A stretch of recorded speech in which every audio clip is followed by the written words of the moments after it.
A red-hot Evansville Otters offense returns to Thomas More Stadium for the second game of 3 against the Florence Yalls. As on a hot and humid night, the Otters look to clinch the series against the Yalls from Kentucky.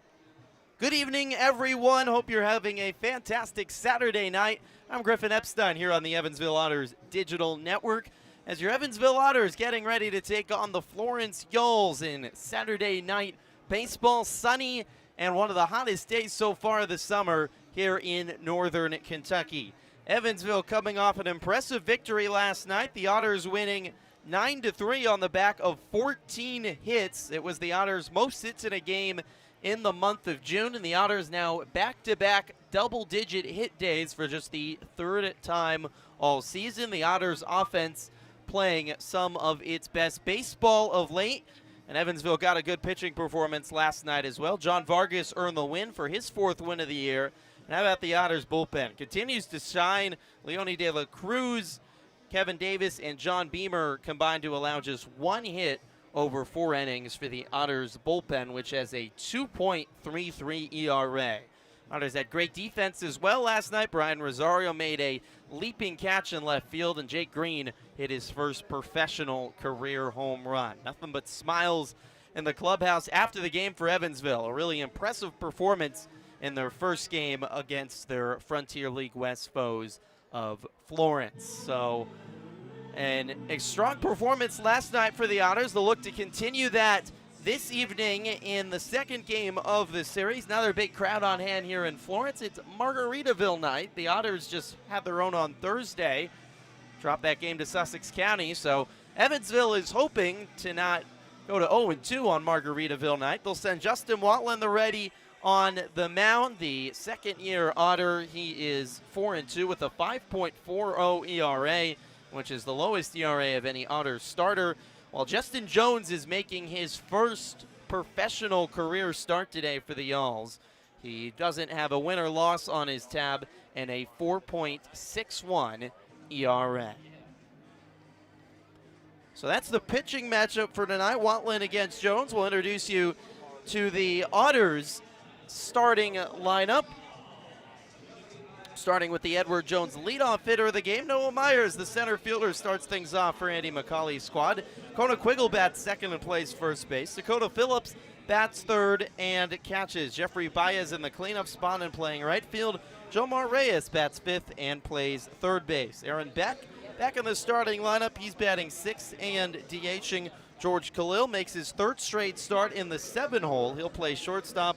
Brian Rosario batting 8th and playing left field, and it's the professional debut today for the Otters' new second baseman, Daniel Sayer, just a recent graduate of Tennessee Wesleyan, and he's going to make some history in his start as well. When he steps on the diamond, he'll be the first ever Otter to play born in the 21st century. Hope that doesn't make you feel too old, but a little bit of history Sayer making tonight here in Florence. That's the Otters starting lineup. Evansville 22-15. They have a winning record on the road, 7-6, and they're going to look with a win tonight to clinch their 3rd road series. We'll break for the national anthem here at Thomas More Stadium and be back on the other side for first pitch. It's the Otters and Yalls, Saturday Night Baseball on the Evansville Otters Digital Network.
the national anthem on a Saturday night here from Florence, Kentucky, just outside of Cincinnati. The Otters getting ready to bat. They'll face Justin Jones, the righty for Florence tonight. Jones making his first career start. He's come out of the bullpen in his first year in the professionals with the Yalls. 5 appearances, a 4.61 ERA, and 13 and 2/3 innings worked.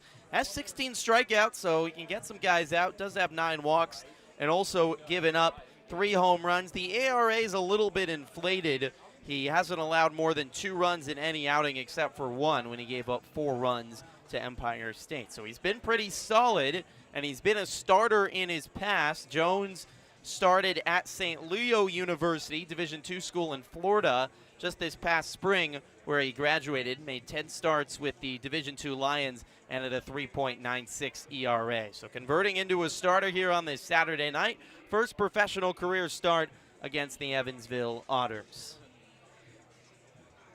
The weather, as I mentioned, is quite hot. This is the hottest I've felt, at least, on a summer's day so far this year. It is 86 degrees here in Florence with a 46% humidity and the hot sunshine making it feel around 89 degrees in the sun. There's not much of a breeze to break it up either, just 6 miles per hour blowing out to right field. Noah Myers getting ready to lead things off for the Otters as they try to win back-to-back to start off this series against the Yalls, clinch the series, and go back to Evansville to start next week, trying to claw at Schaumburg and Gateway atop the Frontier League West standings. Evansville a game and a half back. Florence still 4th in the Frontier League West. They're 4.5 back. Noah Myers into the left-handed batter's box. He's ready, and the first pitch home to Myers is low for a ball, and we're underway just on time at 6:36 local time here in Florence. Jones on the right side of the rubber, glove at the belt, comes home. Myers swings and grounds one through the 4-3 hole and into right field, a base hit. Another hot start for the Otters. Noah Myers has a base hit. He was one of only 2 Otters yesterday that didn't have a hit in the 14-hit barrage. But no waiting around today for Mr. Myers. So he knocks one through the hole, and the Otters have their leadoff batter aboard. Brings up Kona Quiggle. He's fitting well to the second spot on the lineup the last couple weeks for the Otters. As Quiggle swings and lines one into left field. It's down, one hopping for a base hit in front of Sam Plash. 3 pitches, 2 hits for the Otters already in the top of the second, and Evansville has runners at first and second with nobody out.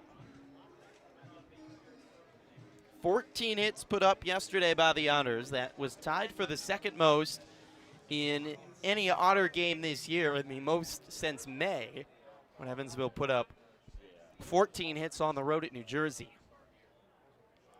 Now it's Dakota Phillips. Lefty batter swings and misses at a big breaking ball from Justin Jones. Jones, a righty, he's just 6'0", 210. Imagine he has some nerves. First professional career start. It's a lot different than coming out of the pen, even though he's used to starting. The 0-1, a breaking ball low. 1 ball and 1 strike to Dak. Otters in their same uniforms as yesterday, blue tops with gray pants. Otters written in white across the chest with white numerals and a black helmet. Jones working out of the stretch. Winds and throws. It's on the outside corner for a strike. 1-2. 88 miles per hour from Jones. Not a super hot fastball. 2 on and nobody out here in the top of the second. Or top of the first. Already 2 hits for the Otters. The pitch home to Phillips is low. 2 balls and 2 strikes. Myers and Quiggle leading off the game with base hits here for Evansville in the top of the first. Just underway. The sun is shining here in Florence on a hot day. Few scattered clouds, but mostly blue sky. The 2-2 fouled off the screen. It's Margaritaville night here at Thomas More Stadium, and the Yalls are wearing some awesome Margarita themed jerseys with pineapples and palm trees, kind of a light pastel blue in the background, and Yalls written in white across the chest. 2-2 is again fouled off by Phillips, bouncing out of the glove of the catcher, Zade Richardson.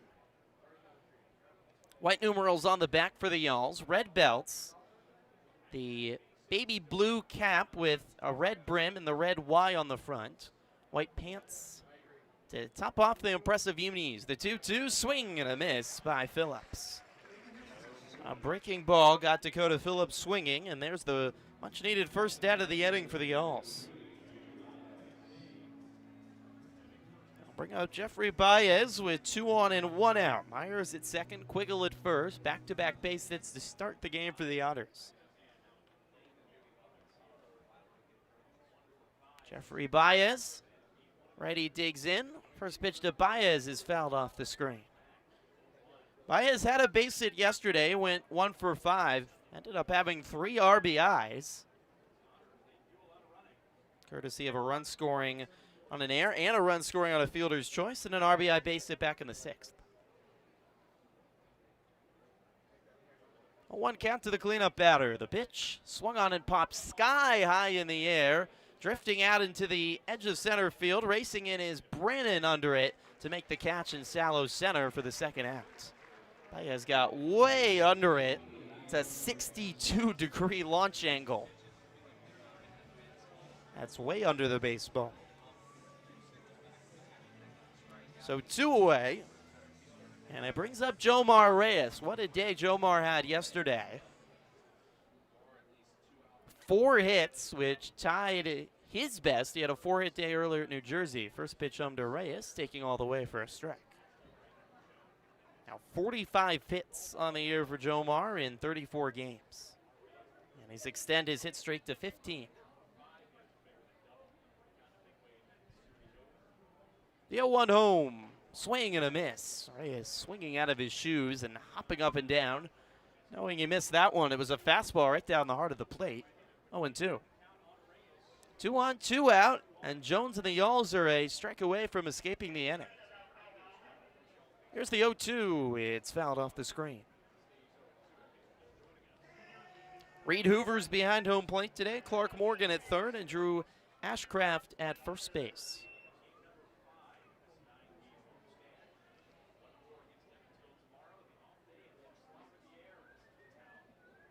Here's the 0-2. Reyes pokes at it, foul, pops it up right side and bouncing onto the concourse. Nice play off a hop by a man in a black shirt. One hop it and barehanded with the right hand. No one was even looking at him. Turned around to celebrate, but everyone was too distracted by the action on the field and the multitude of Hawaiian shirts in the stands for Margaritaville night. Here's the 0-2. It's high. 1 ball and 2 strikes to Reyes. 2 on and 2 out here in the top of the first for the Otters, trying to strike in the first inning for the 2nd straight night. Actually be the 3rd straight game, 2nd straight night here in Florence. Justin fires home, swing and a miss by Reyes. Breaking ball falling out of the zone, and the Otters straight 2 in the top of the first. We'll see Justin Watland for the first time for the Otters. On the other side, you're listening to Otters Baseball on the Evansville Otters Digital Network.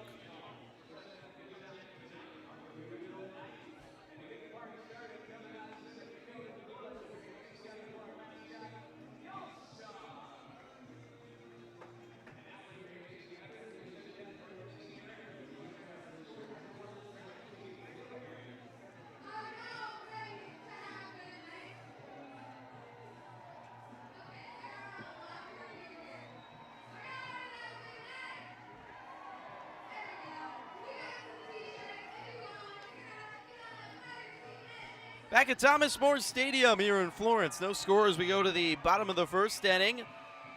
Justin Watland, big righty from Reno, walking out onto the mound for his 7th start, making his 8th start of the season. A 5.40 ERA for Justin Watland. Just 2 quality starts on the year. This is just his 2nd start on the road, kind of a quirk of the schedule. 6 of his 7 starts have been at home. Watland has had a couple really poor outings, which do inflate his ERA. He's been much better of late, had 3 straight outings, allowing just 1 earned run. His last outing against Gateway last Saturday, went 7 innings, allowed 7 hits and 4 runs, but 3 of them came in the very first inning against the Grizzlies' potent offense. He calmed down, and over the last 6 innings, allowed just 3 hits and 1 run. So it was a rough start for Watland, then he looked more like he had for much of the past month after. So we've seen a really good version of Justin Watland of late. The Otters hoping that continues today. Dakota Phillips behind the plate, and your pitcher-catcher battery is sponsored by The Answer Auto Repair East. Find your battery needs at The Answer Auto Repair East, located at 2319 North Green River Road, or call at 812-475-9000. Craig Massey, DH lefty batter, to lead things off for the Yalls here at the top of the order. Watland kicks and throws, and Massey takes the first pitch low for a ball. Phillips catching Watland for just the second time this season, but these two teamed up for a Watland win against Schaumburg 2 weeks ago when Watland pitched 6 excellent innings, allowed just 3 hits and 1 run. Fires home and a strike at the knees to Massey. Kona Quiggle at first. Daniel Sayer has just created history. He's at second base. George Khalil at short and Joe Marias at third. The 1-1 is high, 2-1. If you weren't with us for the pregame show, Daniel Sayer has now stepped out onto the field. He's the first ever Otter player born in the 21st century. He was born in August of 2000. The 2-1 home is swung on and driven through the 4-3 gap and into right of base hits. Massey, who was pulled after 2 groundouts yesterday, where he was kind of threw a fit after grounding out the second time, starts off with a line drive base hit into right. Brian Rosario is in left field today. Noah Myers in center, and Jeffrey Baez in right. So it brings up Ray Zuberer, the right fielder, with 1 on and nobody out. Watland having to quickly work out of the stretch. Big righty with a black glove today, setting at the black belt, comes home, and a fastball sails outside, 1-0. See a fastball, changeup, and cutter primarily from Watland. He'll occasionally throw the curveball.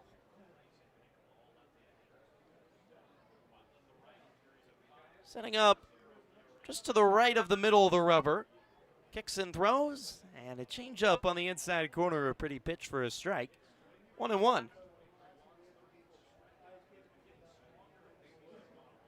All artificial turf field here at Thomas More Stadium. So the Otters talking about say they like playing on it. It's a little bit less challenging than an all-natural field. The 1-1 is a breaking ball outside, 2 balls and 1 strike. I was talking with Ethan Skinder about it before the game. He said it really feels like gives the Otters an advantage. Bosse Field is one of the few now remaining fields in the Frontier League that's an all-natural surface. So challenging for teams to come in and play to that. It's mostly playing on turf fields the whole year. Zuberer takes high for a ball, 3-1.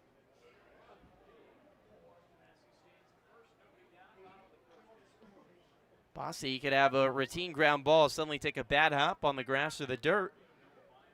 But that's not going to really happen on artificial turf. The 3-1 sails outside for ball 4. So Zuberer works a walk, and Watland now facing the same situation Justin Jones for the Yalls faced in the top half of the inning. 2 on with nobody out as the dangerous lefty slugger Brennan Price comes to the plate for Florence. Massey a base hit at second and Zuberer at first. Price, the big first baseman, 6'9", has 10 home runs on the season. His 3-game home run streak ended last night. Watland comes home, and Price takes a pitch outside for a ball, 1-0.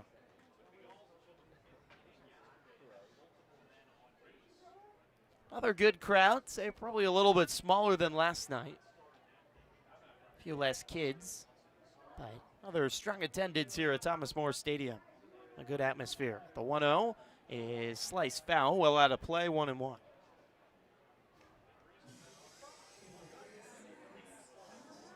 Price, the Otters did a great job of limiting him yesterday. It was 0 for 4. Including came up with the bases loaded in the 5th inning and was walked, which was a much better result than, say, hitting a grand slam. Could have got the Yalls back in the game. The 1-1 sails high, 2 balls and 1 strike.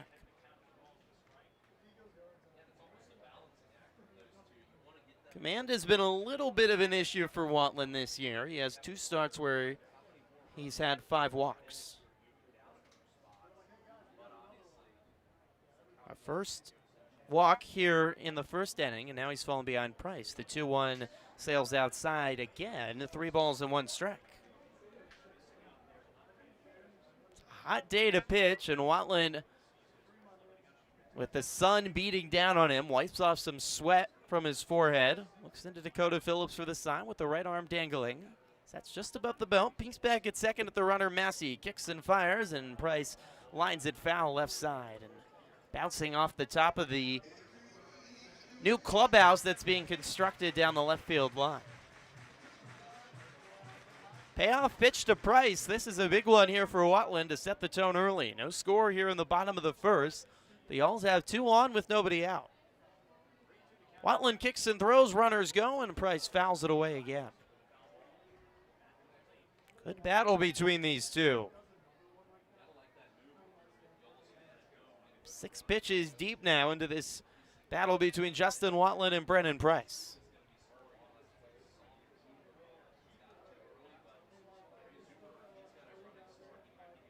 Watland winds and throws, and Price swings and pops it up into left. Back is Rosario at the wall, leaps. It is gone.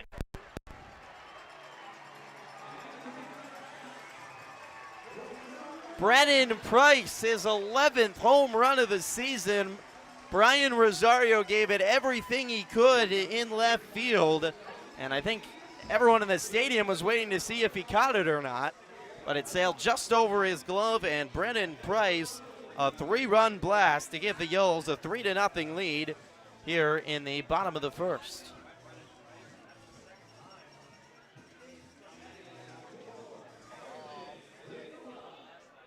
So the Yolls, after a tough night last night where they trailed wire to wire, take an early lead here in the bottom of the first on a Price 3-run home run. Harrison DeNicola, the batter, takes the first pitch strike.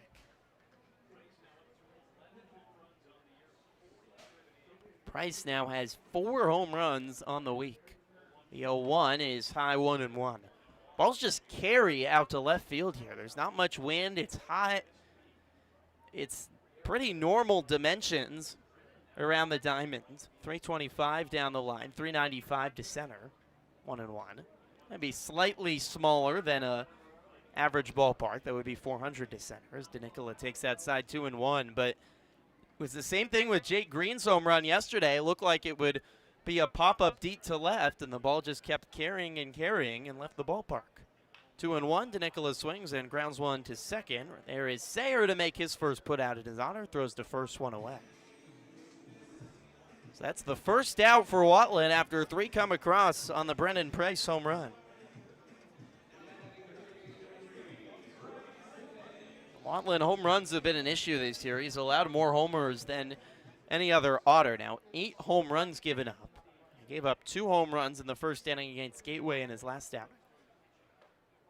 Brian Fuentes, the batter. Righty takes the first pitch high from Watland. Otters had their chance in the top of the first, had 2 on with nobody out. Back-to-back base hits to start the game for Myers and Quiggle, but couldn't score. The 1-0 is a breaking ball on the outside corner, 1 ball and 1 strike. Price does the damage for the Yolls here in the bottom of the first and puts them ahead 3-0. Watland kicks and throws. Price swings and misses, 1-2. Otters already facing a deficit here in the first that they have not come back from this season. Evansville has not won a game that they've trailed by 3 runs or more yet this season. They've only won 4 games all year that they've trailed in at any time. But there's a lot of baseball to play tonight. The 1-2 popped up by Fuentes on the right side. Looking up is Quiggle. Step back from the first base bag. Makes the grab for the second out of the inning.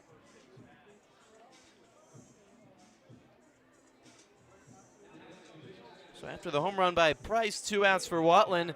He's trying to settle into this start. That's what he did against Gateway last Sunday. Gave up the 3 runs in the first inning and then was really good through the next 6. Gave the Otters length and a chance to win the ball game as Burks fouls 1 straight back.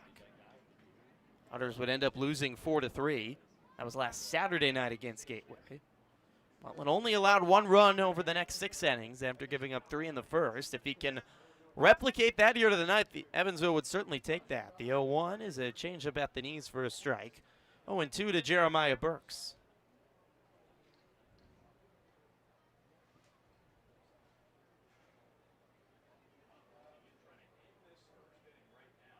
Watland kicks and throws. It's low, 1 ball and 2 strikes.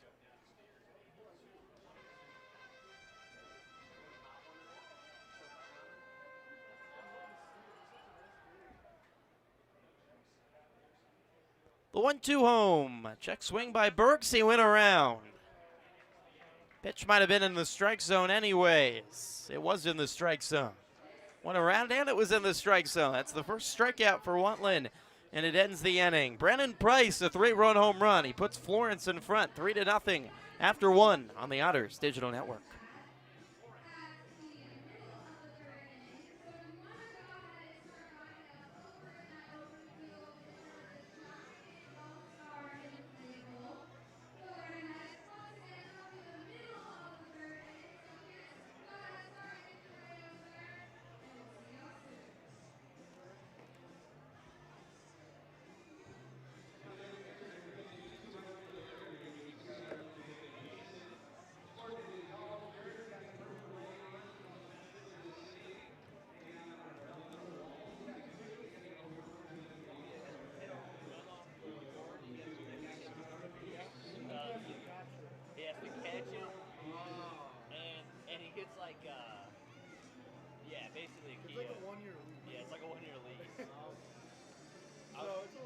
Trying to make it sound better, but you're gonna sit out there all game for like the first 2 innings.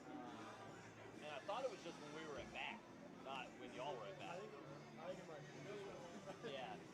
Yeah, he's gone now.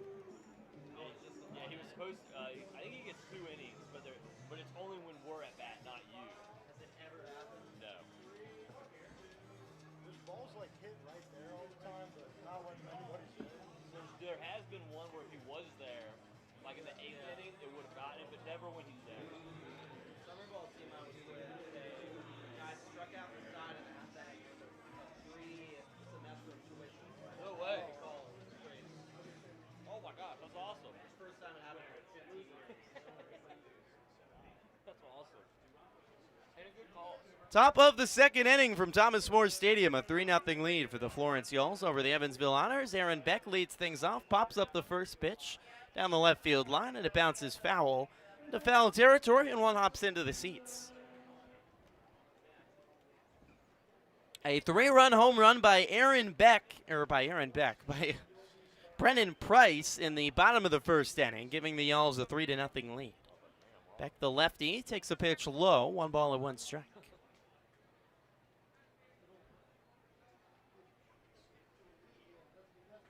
Beck making his 4th start of his young professional career as an Otter. The 1-1 is a fastball in the inside corner for a strike, 1-2.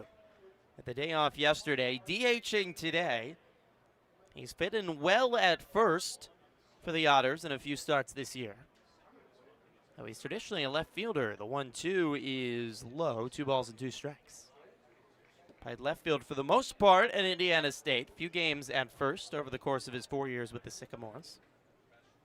But DHing today. The 2-2 home is outside and a full count to Beck. Otters got 2 hits off Jones in the top of the 1st, but couldn't do anything with it. Myers and Quiggle back-to-back hits to start the game. Looked like the Otters bats might get off to an early start, but couldn't score from there. Beck takes low. That's ball 4. First walk work by the Otters today. Aaron Beck, the leadoff batter, aboard here in the 2nd. And that brings up George Khalil, the shortstop.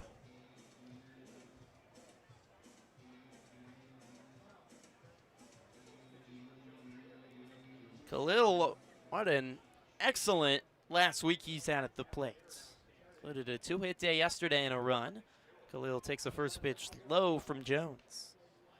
The Australian has hits in 9 of his last 10 games and 14 hits total over his last 10. Over half of his hits on the season. The 1-0 is inside, 2-0. Talked about yesterday. It feels like he's finally found his rhythm. It was always there, the hitting ability. It was just a matter of getting into a good rhythm. So often the case. 2-0 is inside, 3-0. the talent for all these guys is here to have great success and go to affiliate ball, and who knows, some to even make the majors, but obviously bringing it out on a consistent basis is another story, as Khalil takes the strike at the knees, 3-1. And that's what makes sports and even life so challenging. The talent is there, but can you properly tap into it and consistently use it effectively? 3-1 is chop foul back off the backstop.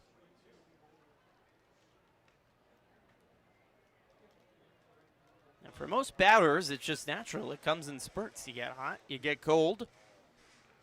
But if you can stay hot long enough and limit the cold snaps, then you have a really good baseball player. Payoff home, swing and a miss by Khalil. Nasty slider from Jones. That had some great horizontal movement as it dived into the lower half of the box.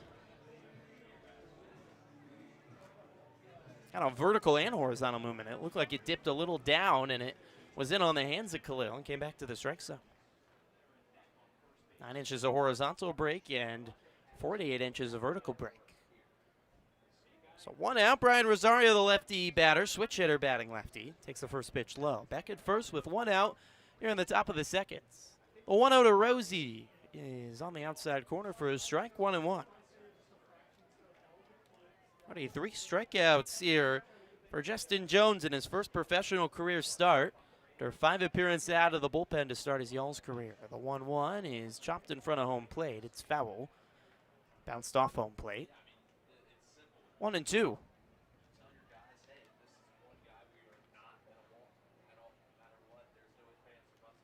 Jones resets the blue cap on top of his head. He's certainly one guy that's not going to be fazed by one of the hottest days so far of the summer, with the real field temperature at nearly 90 degrees.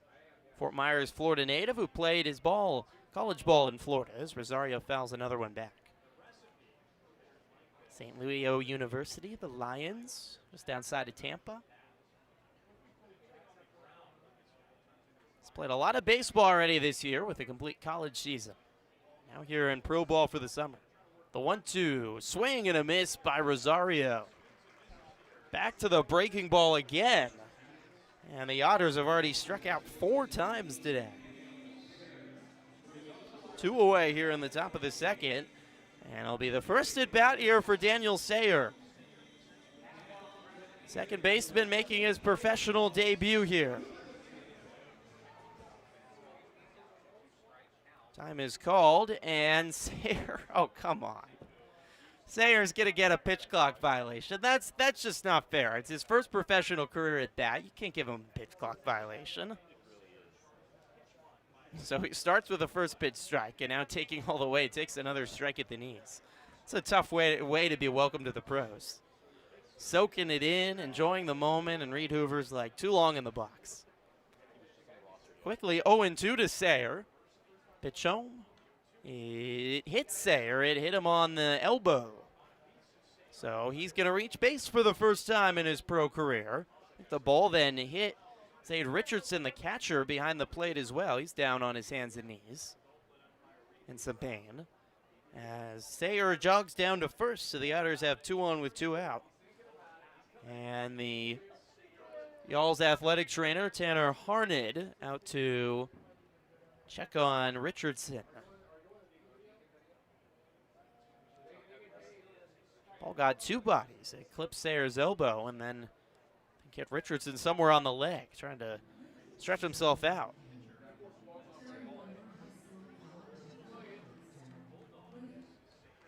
So Richardson appears to be all right. Athletic trainer back to the dugout. Back to the top of the order. And the Edward Jones leadoff batter, Noah Myers. 2 on and 2 out. Myers already with a hit off Jones in the first. Justin Jones comes home. Myers swings and drives one high in the air to right field. This ball is way out of here. Over the scoreboard, Noah Myers. Are you serious?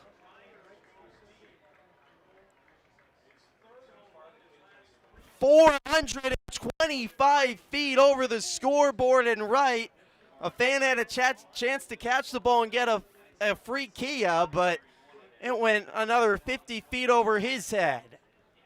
the third home run for Myers in as many days. 2 homers on Thursday, and now a mammoth blast to tie the game here at 3 in the second.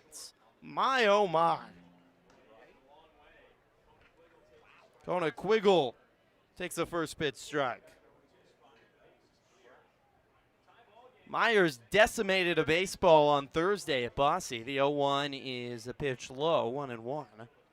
Hit one out to Heidelbach Avenue down the right field line, also on a breaking ball. That one was a little over 400 feet. This one was to another level. 425 feet. That's one of the longest home runs by an Otter all year. As Quiggle takes outside 2-1. Just like that, a swing of a bat. Didn't feel like the Otters had done much offensively in the inning, but a walk and a hit batter. Myers comes through and ties the game up, 3-1.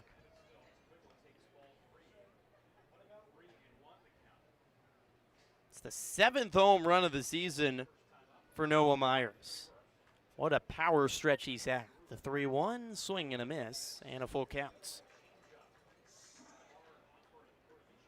Myers had 9 home runs in his last year at USC Upstate, but he has found a new level of power over the last few days. Had his first multi-homer day on Thursday. He's told me since JUCO when he was at Mount Carmel Community College. The payoff is on the outside corner for strike 3. So Quiggle's left looking for the last out of the inning. Multi-home run day on Thursday for Myers, and then a titanic blast over the scoreboard in right field gives the Otters a 3-3 tie as we go to the bottom of the second on the Otters Digital Network.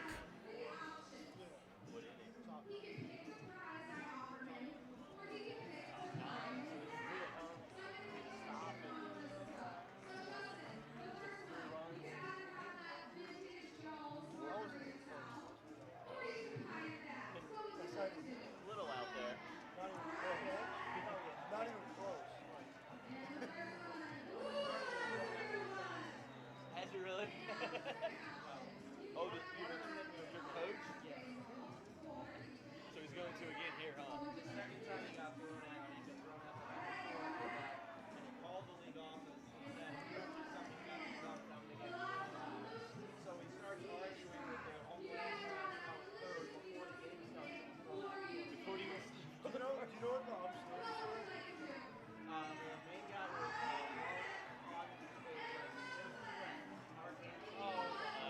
Like, does Mike O'Leary sound familiar at all? yeah. He's awful.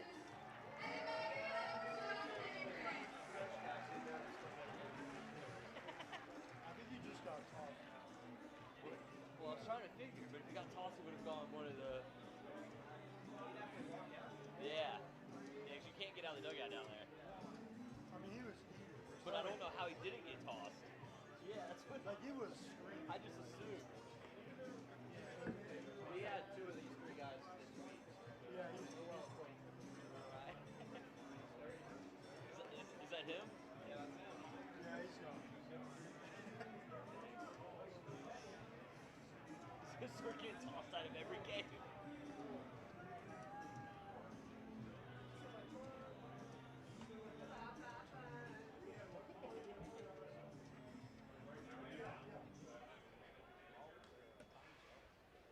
Welcome back to Thomas More Stadium for the bottom of the second inning.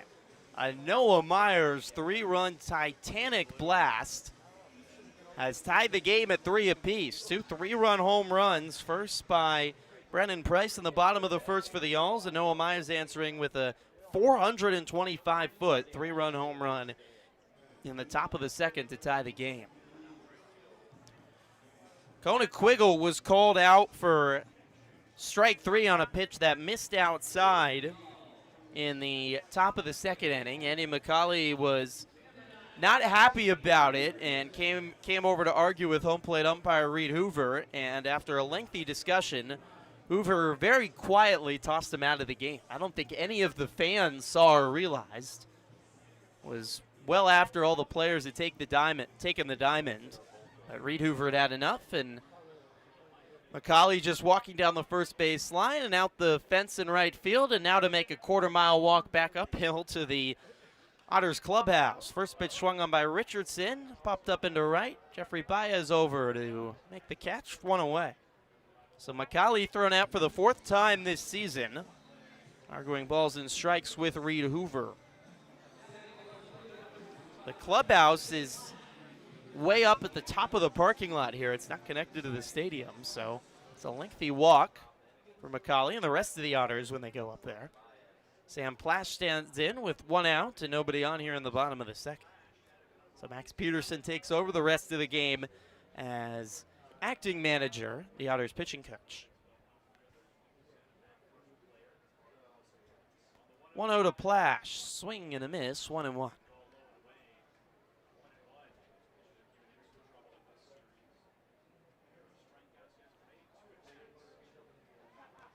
Watland kicks and throws, and Plash swings and misses, 1-2. If we wonder a little more why Andy McCauley might have been upset, well, that was the first strikeout looking by the Otters. They had struck out 5 times already.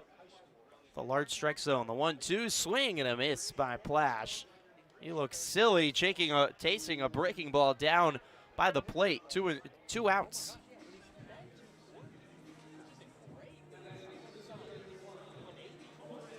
So 2 quick outs here for Justin Watland in the bottom of the 2nd inning.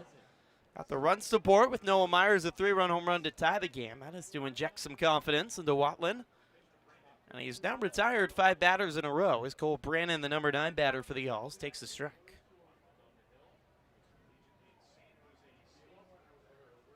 The 0-1 home is high.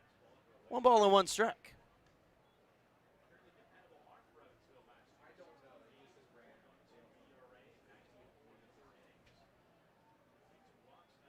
Here's the 1-1. It's swung on and grounded right side. It's through the hole and into right. A base hit for Cole Brannon. Quiggle over to his right. Gave it a look, but wasn't going to get there. And too far to the left of Sayer in the 4-3 hole. Ground ball base hit for Brannon, and there's a runner aboard with 2 outs here in the 2nd.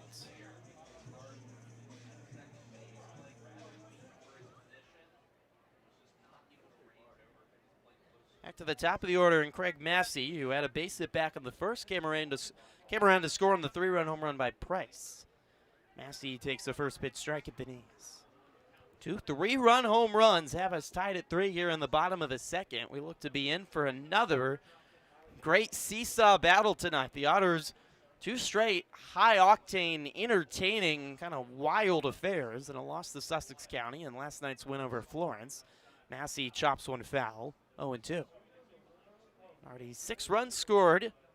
We're only in the bottom of the 2nd on this blazing hot night here in northern Kentucky.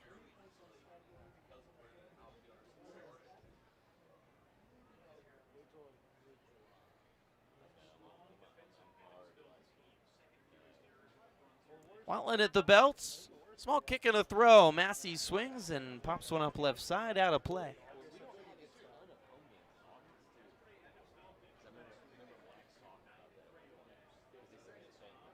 Three runs on 3 hits for both sides. Here in the bottom of the 2nd. 2 outs and 1 on, an 0-2 count to Massey. Watland looking in. Sets at the belt. Small kick. Wind home. Swing and a miss by Massey. Nasty changeup up in the zone. Massey strikes out. It's the 2nd strikeout for Watland. And he works around a base hit for a clean 2nd. We're all tied at 3 through 2 on the Otters Digital Network.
2 innings complete from Thomas More Stadium, all tied at 3 between the Otters and the Yulls here in Florence. Dakota Phillips, lefty batter, leads things off for the Otters in the top of the third. Dak takes the first pitch outside for a ball.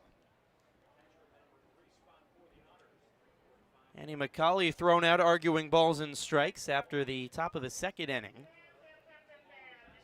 As Phillips takes outside 2-0. Bobby Siegel, the Otters hitting coach, is now taken over as the third base coach for the Otters here in the third. 2-0 home is a fastball low, 2-1. The hat flying off the head of Jones. Has a big head of brown hair. Throws it back and puts back on his baby blue hat. It's a lot of bright colors for the Yulls. The 3-0 is on the inside corner, a strike. 3-1 to Phillips. It's a very brightly colored stadium as well here at Thomas More Stadium, just south of Cincinnati. 3-1 home is outside for ball 4. Phillips works a walk. That's the second walk offered by Jones. It cost him back in the second inning as he walked and hit a batter before Noah Myers unleashed a 425-foot home run. So Phillips a leadoff walk. The Otters have the leadoff runner aboard in the first 3 innings, and it brings up Jeffrey Baez.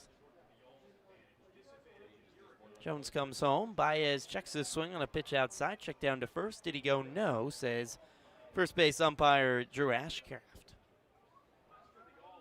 A brightly colored stadium. Seats are change colors down both lines. Starts at blue behind home plate, then green, then yellow, and finishing with red at the end of the concourse. Strike into Baez, 1-1. Onto the bright blues and reds as well, scattered throughout the stadium, the Yulls colors. Swing and a miss by Baez on a fastball up. 1-2. It's definitely a big effort by Florence to build a fun atmosphere here at the Yulls ballpark. The 1-2's outside. It bounces off the turf, off the glove of Richardson, and all the way in front of the Florence dugout. Phillips advances to second and actually bounced into the Florence dugout, so time is called, and Phillips gets that extra base down to second. He's in scoring position with nobody out here in the top of the third. 2-2 count, all tied at 3.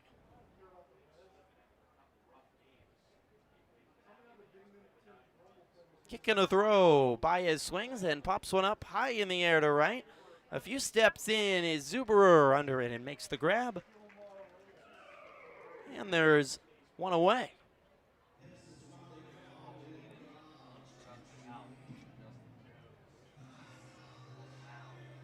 Brings up Jomar Reyes with 1 out, and Phillips stays at second.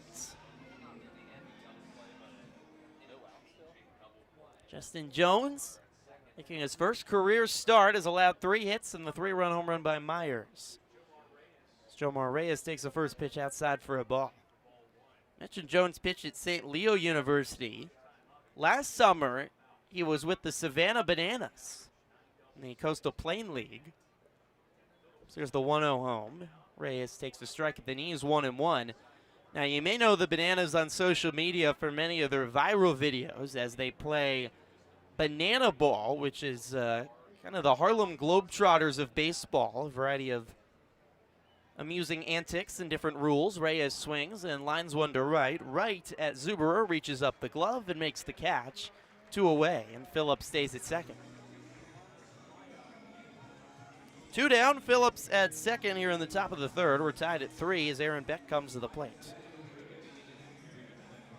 The Bananas, though, throughout their history, they had instituted Banana Ball in 2018 to be played before the Coastal Plain League and after the Coastal Plain League, after the Coastal Plain League started and then after it ended. So May, April, and May, and September and October as Beck, the lefty, takes the first pitch strike. But last year they announced their last year in the Coastal Plain League, and this year their full-on banana ball all the time. They do a banana tour, go across the country, just like the whole Harlem Globetrotters, bringing their unique style of baseball. Beck swings and grounds one right to the second baseman, DeNicola. Throws to first in time to beat Beck for the third out. A walk to Phillips, but that's all for the Otters in the top of the third. We're tied at 3 as we go to the bottom of the third on the Otters Digital Network.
Back at Thomas More Stadium, all tied at 3 between Florence and Evansville. Justin Watland winds and throws a first pitch strike to Ray Zuberer, lefty batter.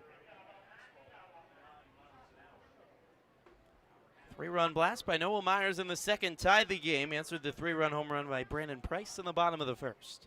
A 1 from Watland, swung on and driven into right, line drive base hit. Baez racing over to cut it off. Baez hit it, kicks it.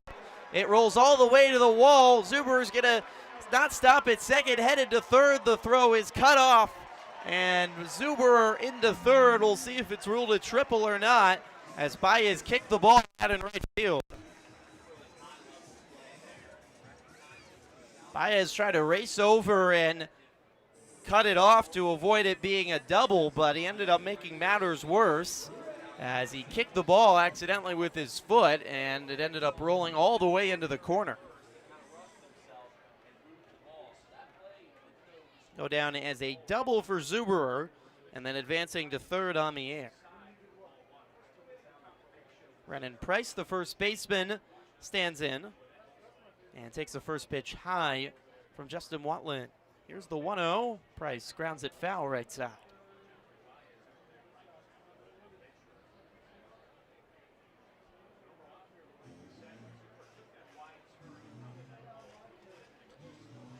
Zuberer at third with nobody out here in the bottom of the third. All tied at 3. Watland kicks and throws, and Zuberer takes inside. 1 ball and 1 strike. Or Price, excuse me, takes inside. He had the 3-run home run over the left field wall in the first inning off Watland. 2-1 is fouled away.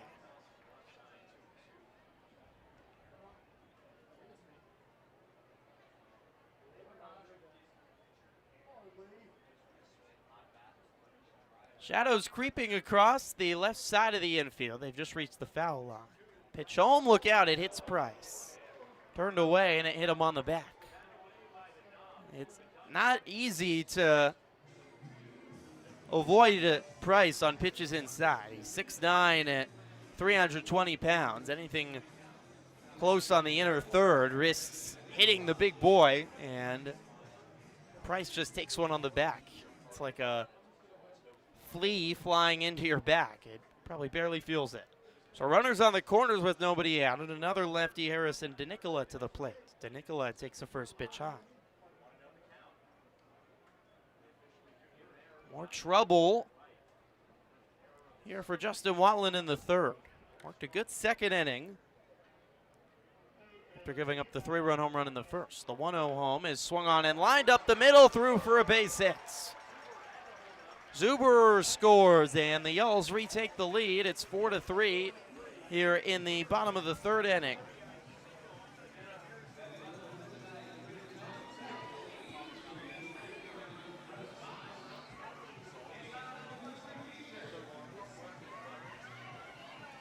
Already 4 runs across for the Yalls here in the bottom of the fourth after scoring 3 all of yesterday.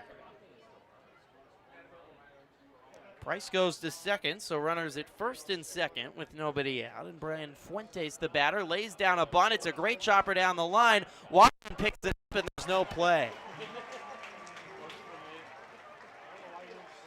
That was not a good decision by Justin Watland. That ball certainly had a chance to go foul. Now, he had a much better angle than I did, way up in the press box. Maybe it wasn't, but by the time Watland got to the ball, about halfway in between home plate and third base, there was no way he was going to catch Fuentes. His best chance was that it would eventually roll foul. So now the bases are loaded and nobody out for Jeremiah Burks, the righty. Burks takes a first pitch strike. This has a chance to fall apart quickly here for the Otters in the bottom of the third. The 0-1 is swung on and lofted high in the air down the left field line. Rosario racing over a few steps from the wall, makes the catch. Price hustles home to score, and the Yalls add another run. It's 5-3.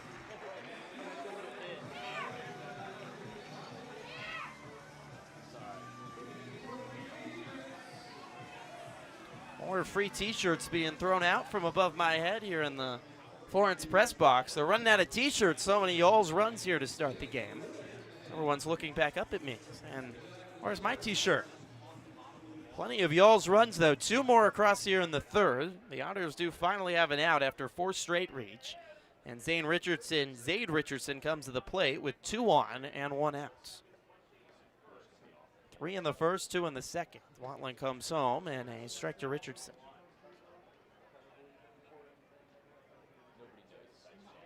DeNicola in second and Fuentes at first with 1 out here in the bottom of the third. Already 7 hits for the Yalls. The 0-1 is low, 1 ball and 1 strike. Seen Justin Watland look really effective and efficient on the mound at times this season. It's been an up and down year, and so far tonight has been a down. A 1-1 home is fouled off the foot of Richardson, and he's hopping around in some pain.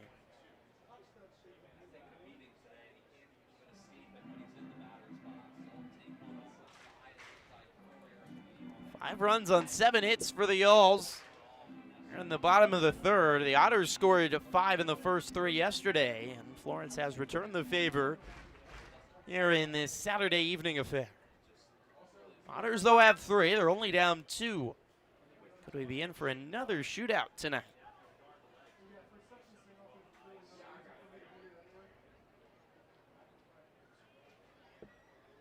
The 1-2 home is high. 2 balls and 2 strikes. Phillips throws down to first as Fuentes was way off the bag, and he just slides in safely under the tag. Fuentes fell asleep down there, and Phillips nearly threw him out on the throwback to first. 2-2 count to Richardson. Watland just needs to get out of this inning without more damage. Breaking ball is high, and it's a full count.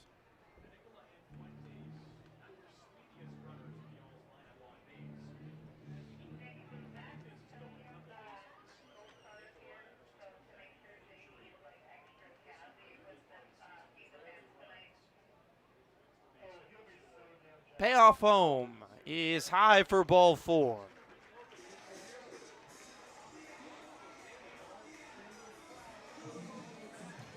Richardson a walk. That's the second for Watland today. And the bases are loaded again with 1 out. And Max Peterson is on out to have a word with Justin Watland.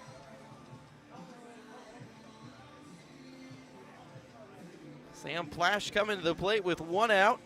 And the bases loaded. Max Peterson meeting with Justin Watland. It gives us time to let you know that for landscape design that is truly unique, you should look to locally owned Wild Horticulture. Whatever you need, whether you need a team to design and construct a large-scale landscape project for your business or are looking to create an epic backyard retreat, complete with plants, water, and light installation, the experienced team at Wild can take your ideas to the next level.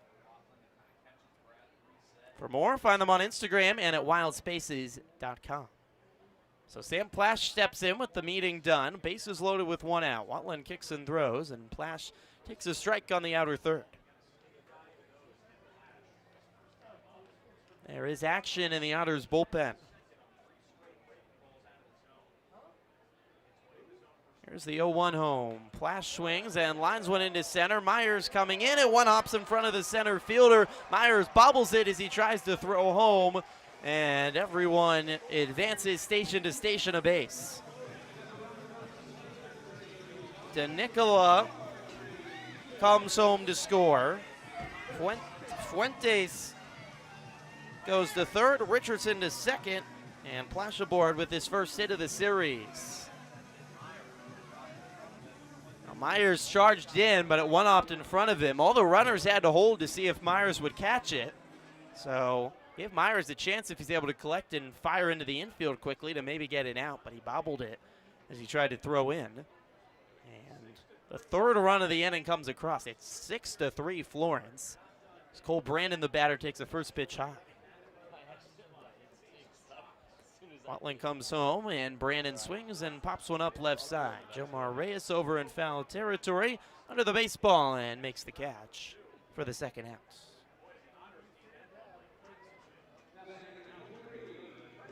Much needed second out of the inning for the Otters as 3 have come across here on now 8 hits for the first 3 innings off Justin Watland. Craig Massey is the 9th batter here to hit for the Yalls. Lefty batter already his 3rd plate appearance, takes the first pitch high from Watland. It is 6-3 Florence in the bottom of the 3rd. And this, regardless of how this at-bat finishes, might be Watland's last inning. Not sure you can bring him back out for the 4th. The 1-0 is inside 2-0. 63 pitches now for Watland. He's allowed 6 earned, 2 walks, 3 strikeouts, 8 hits.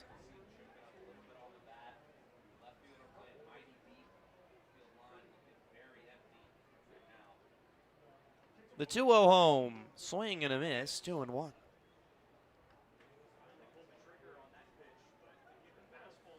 Otters have not been in this situation almost at all this season where a starter has struggled so much early, and Evansville's had to go to the bullpen early in a game. The 2-1 is high, 3-1. Every starter for the Otters except one has completed 4 innings in every outing this year. Parker Brahm's first start, he did not make it out of the 3rd inning.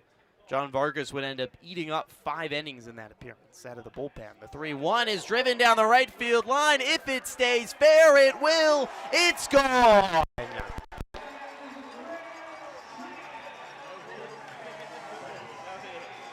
Craig Massey, a grand slam down the right field line, and the Yalls have blown things open in the 3rd.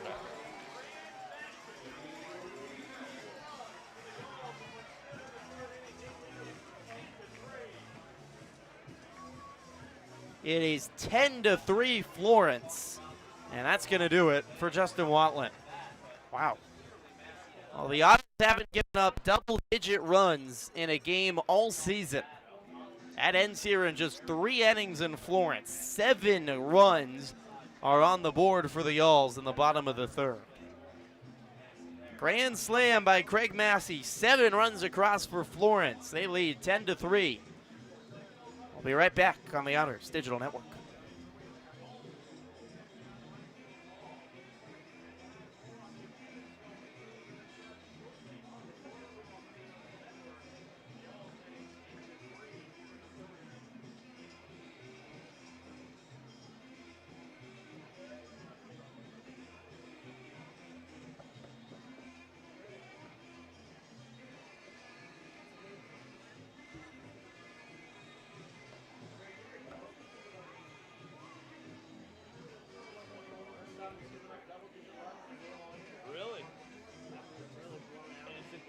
points. Wow. Yeah, we've been in some high scoring ones. We have a 20 to 12.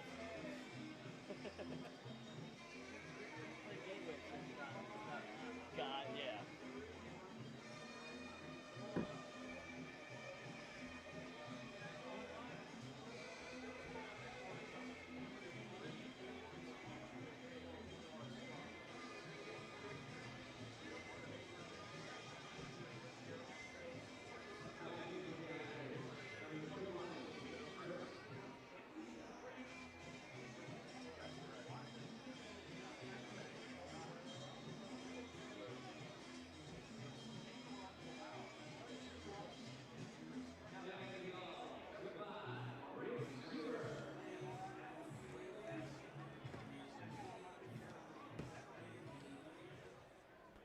Welcome back to Thomas More Stadium. 2 outs and nobody on in the bottom of the third inning. The Otters have gone to James Crick, the righty, out of the bullpen.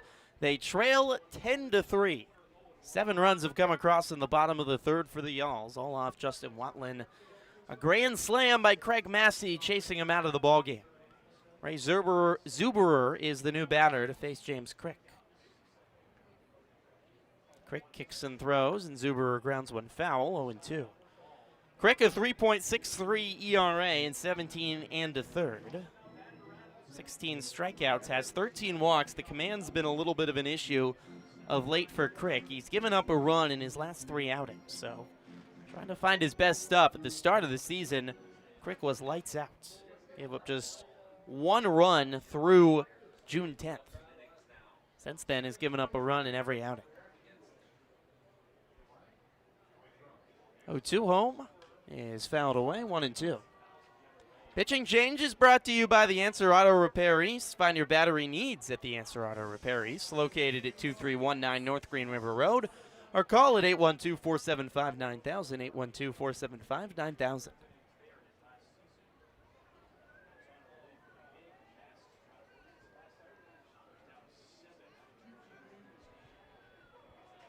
Time is called by Zuberer, and it's a pitch clock violation, actually, on Crick, so that's going to go down as a ball. Otters have 2 pitch clock violations in the game now, 1 on a pitcher and 1 on a batter. 10 to 3, Florence leads. Here's the 1-2. Swung on and lofted into right. Baez drifting over under it and makes the catch to mercifully end the third. 7 runs come across for Florence. It's tied for the most the Otters have given up in any inning this year, and 10 runs for the Yalls through 3. It's 10 to 3 Florence on the Otters Digital Network.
Welcome back to not Bossy Field. Where are we? Thomas More Stadium. That's where we are in Florence.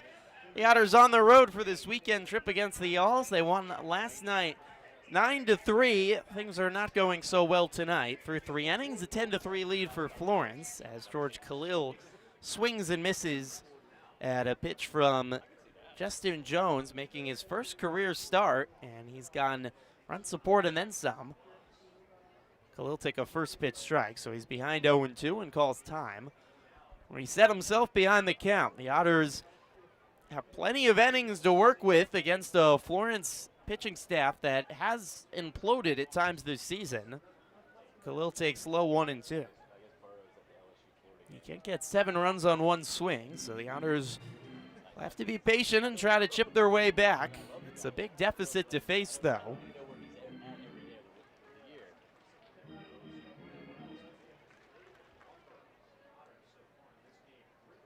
Tied for the biggest deficit the Otters have faced in any game this year. The 1-2 is chopped by Khalil to third. Charging in as the third baseman Fuentes. Throw across the diamond in time.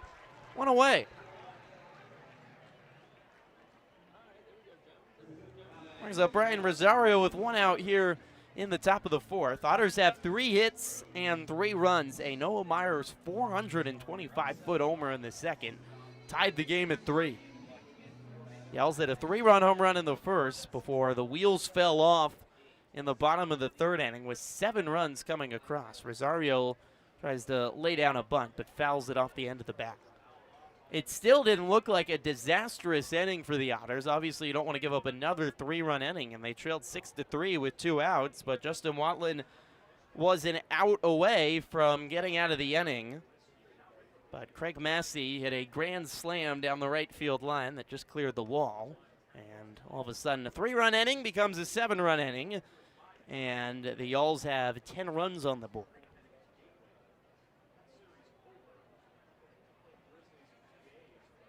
The Otters bullpen, we'll see how they draw it up over the next bunch of innings. A situation they've not been in much this year as the 0-2 is fouled away by Rosario. Just the second time an Otters starter hasn't finished 3 innings. Evansville bullpen, though, was, as typical, well-rested because the starting pitching's been so good all year for the Otters. 0-2 home to Rosario inside, 1 ball and 2 strikes.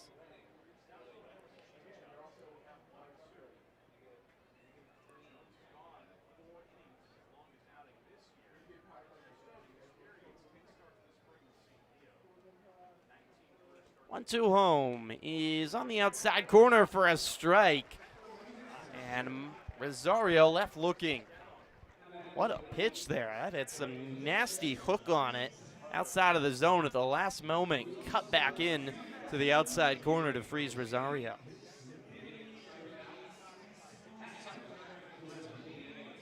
That is the 7th strikeout. Make it 6th strikeout for Jones, as with 2 outs and nobody on, Sayer comes up swinging, pops one up down the right field line. Over is Brennan Price, the first baseman, and he makes the catch right along the wall in foul territory. So the Otters go down in order in the top of the 4th. They trail 10-3 on the Otters Digital Network.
10-3, Florence leads as we go to the bottom of the fourth inning from Thomas More Stadium here in Kentucky.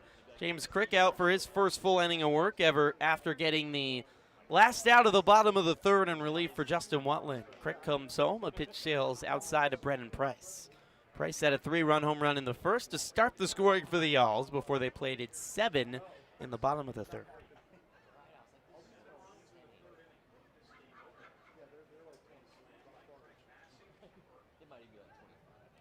1-0 to Price is high, 2-0.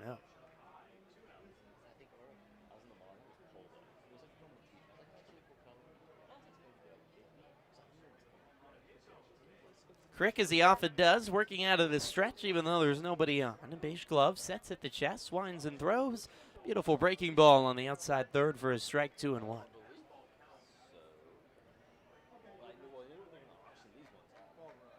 There haven't been a lot of bad moments for Otters pitching this year. There's been a few more blips of late. Here comes the 2-1 home. And it's low 3-1. I think it's a natural case, though, of a season. You think about it, the weather warms up, the ball starts traveling farther. It's easier to hit just in terms of that. MLB always sees more home runs over the course of the year. The 3-1 is fouled away by Price, 3-2. Also from a kind of ramping up sort of thing, pitchers more get worn down over the course of the season. More pitches on the arm and more tired, while batters, I think it takes a longer time to find your rhythm again. So I think naturally over the course of the season, bats are going to heat up and pitchers are going to retire. Payoff misses low to Price, and he works a walk. Price has reached all 3 times today. The home run in the first, he was hit in the third, and now walks here in the fourth.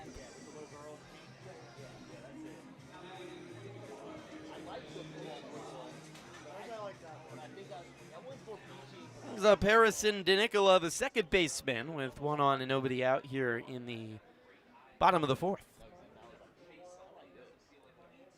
Crick comes home, and DeNicola takes a strike on the outside corner, 0-1.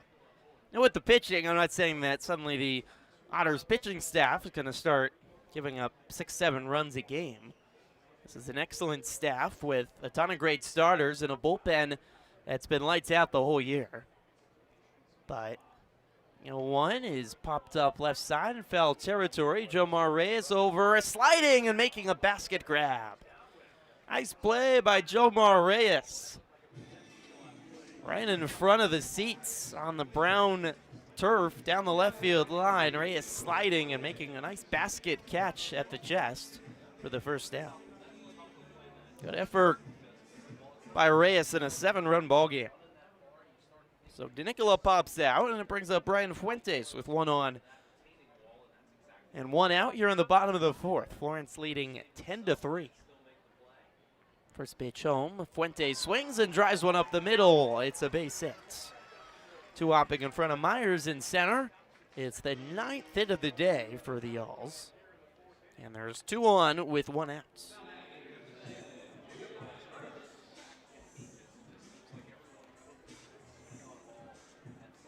Jeremiah Burks, the shortstop, comes to the plate with 2 on and 1 out.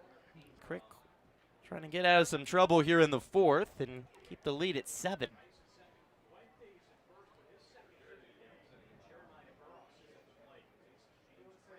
Crick kicks and throws, and Burks takes a strike at the knees, 0-1. Interested to hear the coaches and players' perspective of hitters and batters in the course of the season. Is it more of an advantage as you get deeper into the season to the hitters and more of a disadvantage to the pitchers that tire? The 0-1. Burks takes outside, 1-1. Something I'll certainly ask around. I know just based on MLB numbers, especially power-wise, you see home runs and overall hitting go up, especially once you hit June and July, and it's significantly warmer. Hitting a baseball in April when it's, obviously don't deal with that in the Frontier League, but when it's 50 degrees out is very challenging and unpleasant. Burke fouls went off 1 and 2. I'd say playing baseball in cold weather in general is just unpleasant, but that'll sting off the hands. You try to hit a ball hard in the winter. Gloves or not.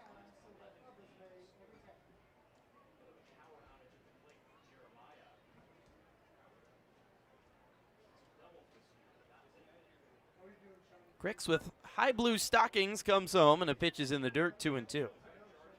High blue stockings, right pants just below the knees. Trying to eat up some outs here for the Otters.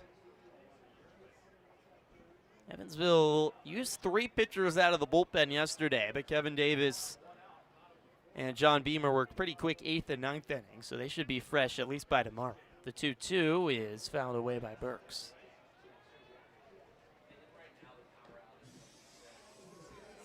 Ten runs for Florence, 2 home runs the key, a 3-run home run and a grand slam. Just the second time the Otters have given up a grand slam this year. The first was by the pitcher on the mound, James Crick, in Quebec. And that game, when Quebec scored 9 runs, was the most the Otters had given up in any game this season until tonight here in Florence. Crick's pitch misses low to Burks, and it's a full count. It's a testament to the Otters, though. They've just almost never imploded at all this season. And it's inevitable at some point over the course of a 96-game season. Everyone's just going to have a bad night. Don't want it to happen. You try not to have it happen, but when you're playing 6 days a week for 96 games under a hot summer sun like tonight, traveling on the road, just been a game where someone really struggles. The Otters have really avoided that all year. A testament to the mental strength of this team. It's not going well tonight, though, as they trail 10-3. Payoff from Crick. Burks fouls it away.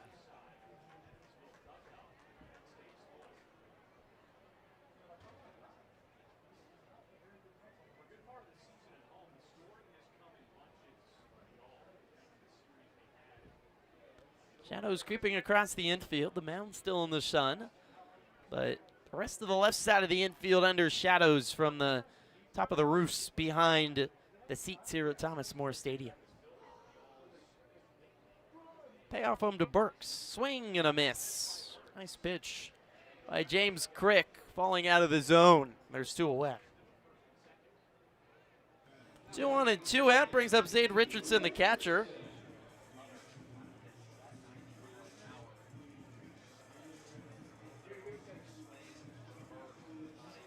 Hey, Otter fans, visit EvansvilleOtters.com under the Game Day tab to find our digital Game Day program. Our Game Day program features season information, Otters insider stories, a kids page, and additional information from some of our 2023 sponsors. Crick comes home, and Richardson takes the first pitch inside for a ball.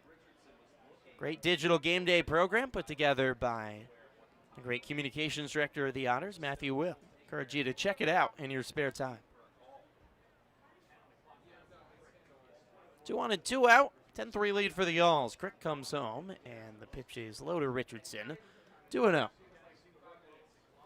were some clouds overhead for much of the day, mostly sunny. They have now cleared, and it's a pleasant and bright blue sky. Smoke not affecting much here in northern Kentucky.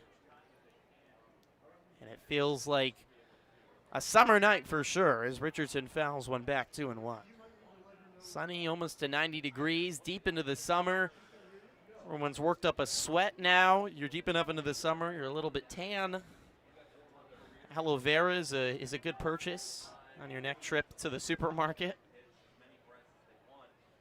The baseball season is officially deep into the year. The 2-1 by Richardson is grounded foul, 2-2.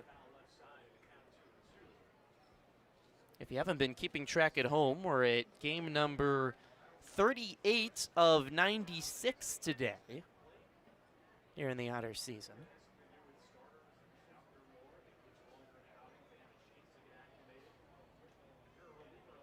Well over a third now through the year. The All-Star break's only a couple weeks away. It's come up quick. Crick kicks and throws. Richardson fouls it away again. This is a good fight here at the plate by the Yalls. Still leading by 7. Ball almost bounced into the press box, skidded off the roof in front of us, and rolls into the stands. Fans got to look out or it'll hit them on the back of the head.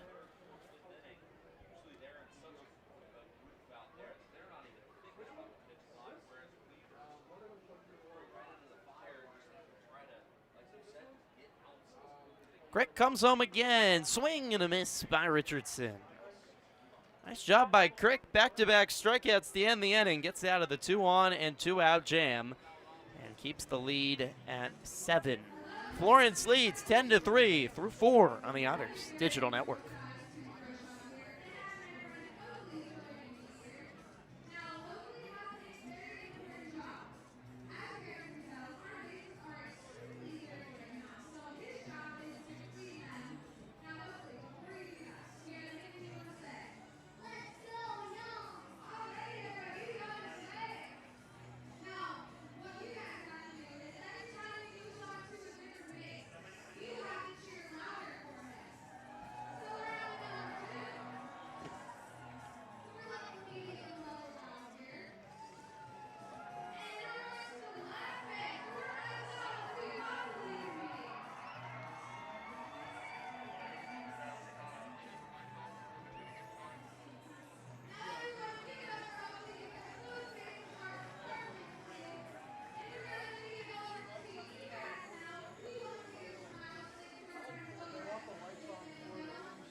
Welcome back to Florence. 4 innings complete. It's all y'alls tonight. They lead 10-3. They're turning on the lights here on this Saturday evening. Not making the mistake of last night when they forgot to turn them on and they paused the game until the flip was switched. But still sunny skies on a beautiful Saturday night. Back to the top of the order, the Edward Jones leadoff batter for the Otters. Noah Myers stands in and takes the first pitch outside for a ball. It felt like a few hours ago, but Noah Myers last time to the plate, he unleashed one of the deepest home runs of the season for the Otters as Myers takes a pitch low, 2-0. A 425-foot home run by Noah Myers that soared over the small scoreboard in right field and out onto the street behind it. Myers takes outside 3-0. It's Noah Myers' third home run in the last 3 days after a 2-run homer on Thursday. Here comes the 3-0 home. It's in for a strike, 3-1. 7 home runs on the season for Myers. I mean, he's a leadoff guy, he's a contact guy. I don't think even he expected the level of power he's had in his bat of late. The 3-1 is a strike on the outside corner, 3-2. A few home runs over the course of the season, maybe, but on pace to get deep into the double digits right now. That's a surprise. The 3-2 is called strike 3 at the knees. Myers left looking, one away for Justin Jones here in the top of the 5th. He has retired 7 in a row. That run support will help. A 7-run lead takes the pressure off your shoulders, especially for Jones making his first professional career start. So one away brings up Kona Quiggle, the lefty batter. Quiggle takes the first pitch outside for a ball.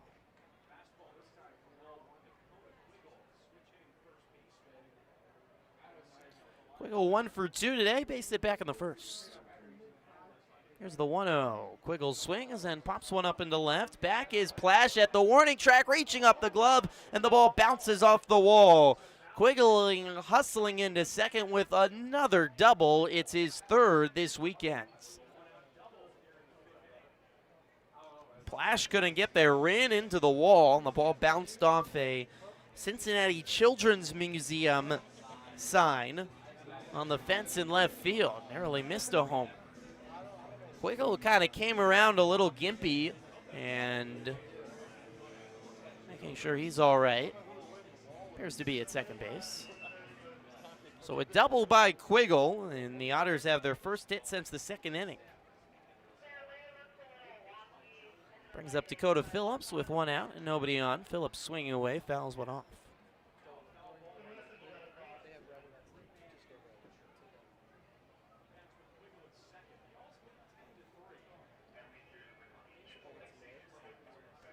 Florence 10, Evansville 3 here in the top of the 7th. The 7-run third for Florence as Phillips swings and misses at a ball in the dirt, 0-2.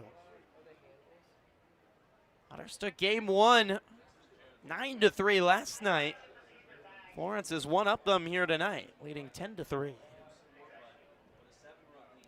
Jones at 77 pitches here in the 5th. He's done a nice job tonight. The 0-2 swung on and driven deep to right. This ball is way out here by Phillips. That's over the scoreboard. A 2-run blast for Dak. And the Otters cut the lead to 5. Zuber and Wright didn't move a muscle. My goodness. Phillips, 422 feet. Him and Myers having a home run derby right now to see who can hit it farther. Dakota Phillips almost reached the distance of Myers. My goodness. Just a breaking ball in the lower third. And Dakota did the rest with it. So it cuts the lead to 5. It's the Otters' second home run of the game. All 5 scoring on homers. This game's far from over.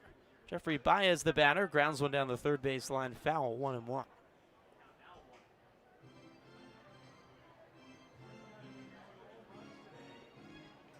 Phillips' his 3rd homer of the season. He had 11 last year. The power's been a little bit slow to come by for Dakota Phillips. Actually, his 4th of the season, I should say. 1-1 outside, 2-1. Phillips had a 3-run homer against Gateway last weekend. But before that, hadn't had a homer since May. So has his 4th year today, making it 10-5. The 2-1, Baez swings and pops one up on the infield. 3 yalls coming into conversion. It's the shortstop, Burks, who makes the catch behind the mound for the second out.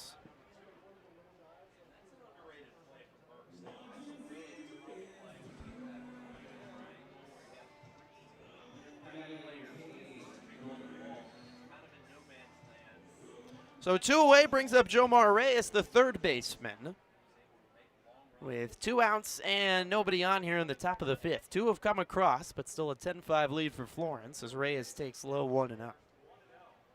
Otters have 5 hits today, with all 5 runs coming on big-time blasts. Pitch home to Reyes. He scoots out of the way, 2-0.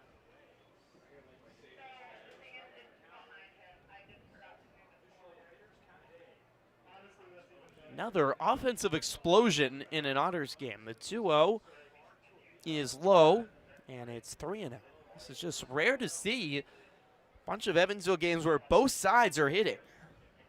The Otters pitching has been so good all year, and the bats have been up and down as Reyes fouls one off the screen, 3-1. There's good news and bad news. The good news, the Otters power right now. Noah Myers certainly helping out with 3 home runs on the week, but Evansville now has 5 home runs on the week. 3-1 is a breaking ball up. 4-4. So Reyes is aboard. Not a hit here, but he extends his 16-game on-base streak to now 17 games. 2 outs, he's on, and Aaron Beck will come to the plate. Beck 0 for 1 today, walk back in the 2nd. Otters with the 2 home runs today, 34 homers on the season.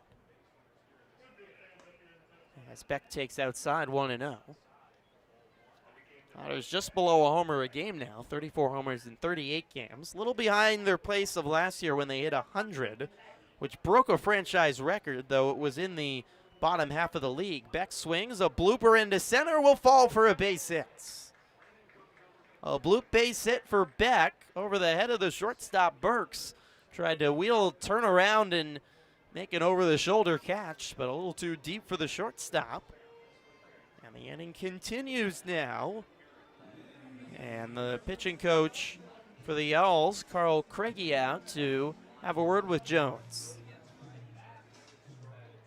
Reyes at second, Beck at first, and George Khalil coming to the plate. Couple more swings, and the Otters are right back in this ballgame. They trail 10-5 here on the top of the 5th.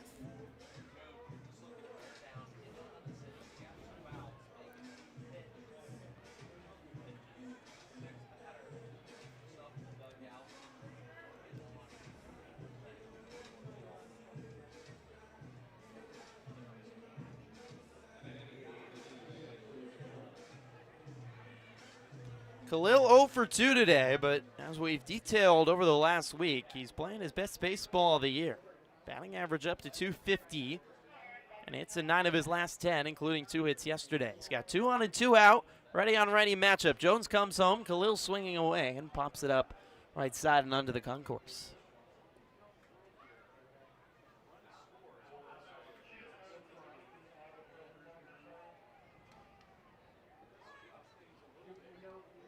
Reyes at second, Beck at first. Jones at 91 pitches comes home, and it's inside 1-1. Y'all's bullpen has struggled mightily at times this year, especially with their command. This is definitely a team, Florence, that is capable of giving up big leads. Here's the 1-1. Khalil swings and grounds one past the diving glove of the third baseman Fuentes and into left field. Reyes is held up at third, but the bases are loaded for the Otters. Khalil getting one through the 6-5 hole under the diving glove of the third baseman Fuentes. Bobby Siegel, here's the third base coach for the Otters, with Andy McCauley ejected, putting up the stop sign on Reyes, who doesn't have great speed. And the bases are loaded for Brian Rosario. 2 outs, the bases juice for Rosie. He's 0 for 2 today. Switch hitter batting lefty. First pitch home to Rosario is outside, 1-0. Reyes at third, Beck at second, Khalil at first. 2 outs. Here in the top of the 5th, the Otters trail by 5. Kick and a throw. It's low and in the dirt, 2-0. Rosario has struck out both times today, but he's been strong at the plate of late. It's in 8 of his last 9 games. Included 2 hits yesterday. Comes home. It's high, 3-0. Rosario had 3-0, and there's nowhere to put him for Justin Jones.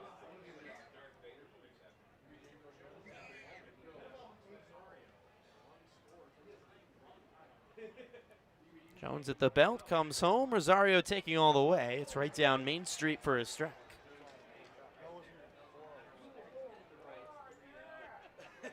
Well, it wasn't down Main Street. It was low for a ball, but trying to help out Reed Hoover. It was down the middle, but it was very low. So it's 3-1 now, and that time Rosario takes low for ball 4. Reyes walks home, and it's a 4-run ball game, and the tying run is coming to the plate. The Otters are back in this. The Yalls really yesterday left out their starter Bobby Brabrand to dry out, and the Otters kind of beat him up late in his start. It took forever to get to the bullpen, and we'll see if the Yalls coaching staff decides to keep Jones out there. They will, so here's Daniel Sayer. He takes the first pitch strike.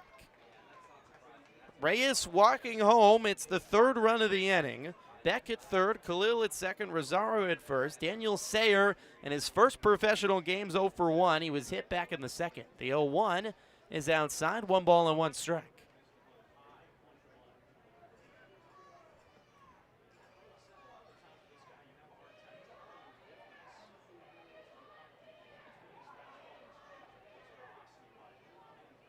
Jones at the belt, comes home, breaking ball, hits Sayer. It hit him on the back. Beck will come home to score, and it's a 3-run ball game. 4 runs have come across in the 5th. A curveball slipped out of the hands of Jones, and Sayer has his first professional RBI. He's been hit twice today. He might only be 5'8", but this kid is tough. And the bases are still loaded. Wow. Chad Rhodes is coming on out to pull Jones out of the ball game. 10-7. 5 have come across in the 4th. Jones coming out. The Yalls bringing in a reliever. Top of the order, and Noah Myers coming up. The Otters clawing their way back here in Florence. It's 10-7 in the bottom of the 5th on the Otters Digital Network.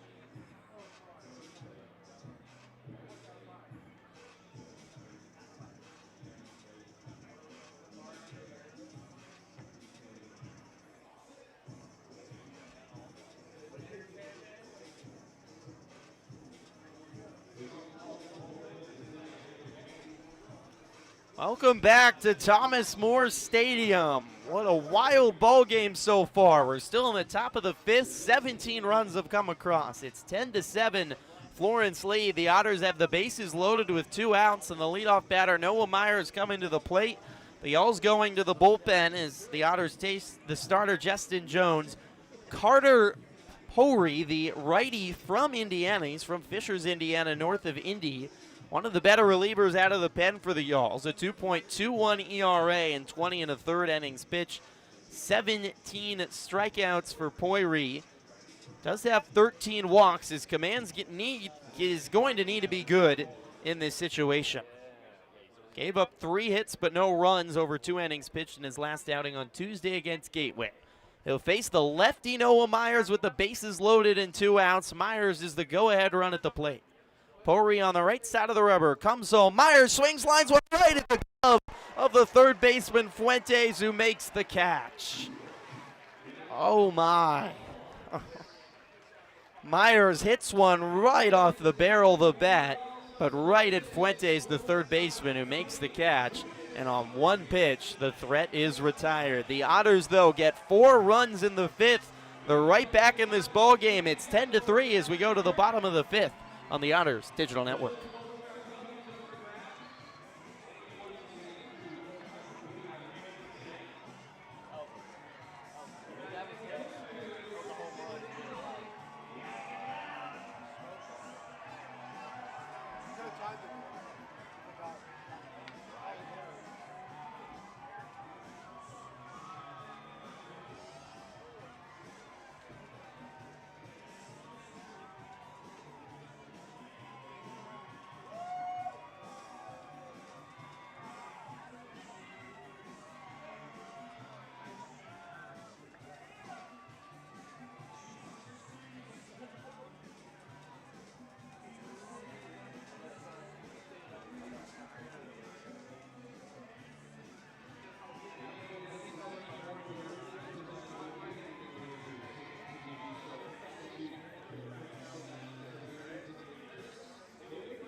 Welcome back to Thomas More Stadium for the bottom of the 5th inning. 10-7 lead for Florence over Evansville. A wild one so far tonight, and we've only played half a game of baseball. Sam Plash leads off the bottom of the 5th inning. James Crick back out to work his second full inning of work. Check swing foul by Plash, and it's 0-2 to the righty. 4 runs put up by the Otters in the top of the 5th inning, getting them back in the ball game. A 2-run home run, 422 feet by Dakota Phillips. And then more chaos, adding 2 more runs. And the Otters were also close to more as Plash takes side 1 and 2. Reyes worked a walk. Beck had a base hit. Khalil followed with a base hit to load the bases. Rosario was walked to bring a run home. And then Sayer was hit to bring another run home. Florence went to the bullpen, and Myers lined one into the glove of the third baseman. Plash could not hold up. He went around on a pitch down in the dirt, and that's 1 away for Crick. So that's 3 straight strikeouts for James Crick. You got to give a big tip of the hat to Crick. Off the last out of the 4th inning, came in the 5th, walked a batter and allowed a base hit. Looked like might be more runs for Crick, but he struck out the last 2, and now strikes out the first here of the 5th. Brings up Cole Brandon, the center fielder, lefty batter. Crick comes home. Brandon shows bunt and pulls it back as a ball sails over the glove of Phillips and off the backstop.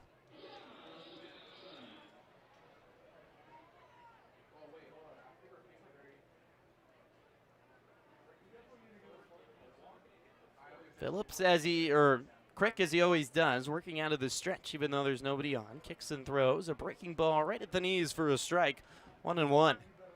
Breaking ball is looking good here for James Crick.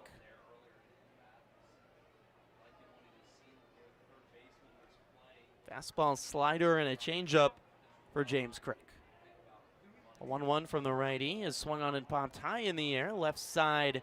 And this ball will get out of play into the seats. Oh, did they catch it? I don't think so. Well, they've got the ball in their hands. It was popped up right into a row of fans. There's a couple Otter fans down there. And I think it might have bounced off a body part before it was collected. It's a tough high pop-up to make as you're sitting in your seat. Standing up might be easier. The 1-2 is fouled away by Brandon. If you're just joining us, it's 10-7 Florence. 17 runs across, and we're only in the bottom of the fifth. 3 in the first for Florence, 3 in the second for the Otters, 7 in the third for Florence, and 4 in the fifth for Evansville. We've had 4 crooked numbers put up. The 1-2 sails outside, 2 balls and 2 strikes to Brandon.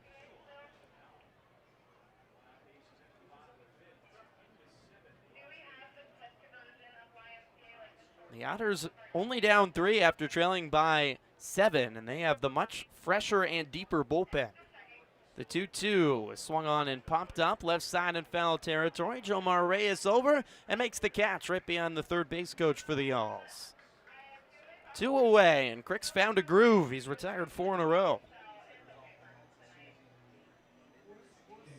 2 down and back to the top of the order, and Craig Massey for the Yalls. Massey has done the biggest damage of anyone in this game. He had the 2-out grand slam for Florence in the bottom of the third inning that ended Justin Watland's night and seemed to pretty much put a bow on this ball game as Massey takes inside. But the 4-run fifth by the Otters has made it a close game.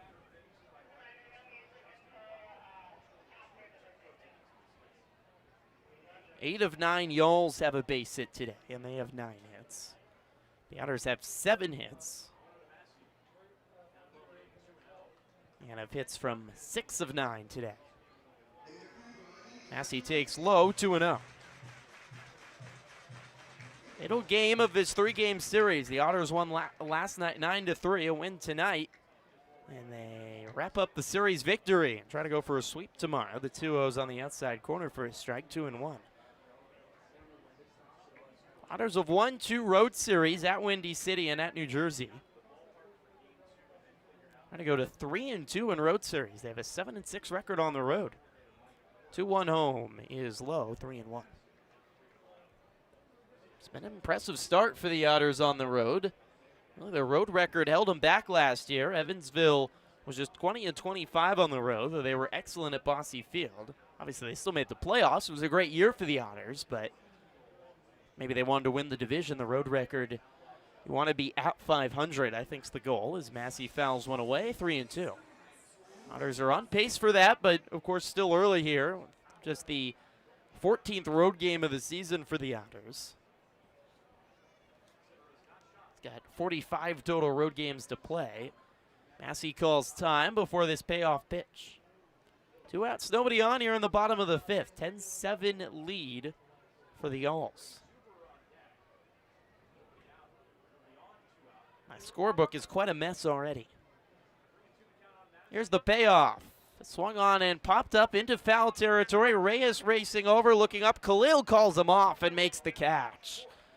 The Otters' speedy shortstop races into foul territory and catches the pop-out for the 3rd out of the inning. Crick sends him down in order. He's retired 5 in a row. We go to the 6th. The Otters clawing their way back. They trail 10-7 on the Otters Digital Network.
10-7, Florence leads Evansville. 5 innings complete here from Thomas More Stadium, just south of the Ohio River in Kentucky. Otters have made the 3-hour trip along the Ohio River from Evansville. We had quite the ball game tonight. Kona Quiggle leads things off in the top of the 6th for the Otters and takes a first pitch ball from Carter Poiri. Reddy, who is in his first year of pro balls, the pitch misses low 2-0, pitched at Quinnipiac in New York.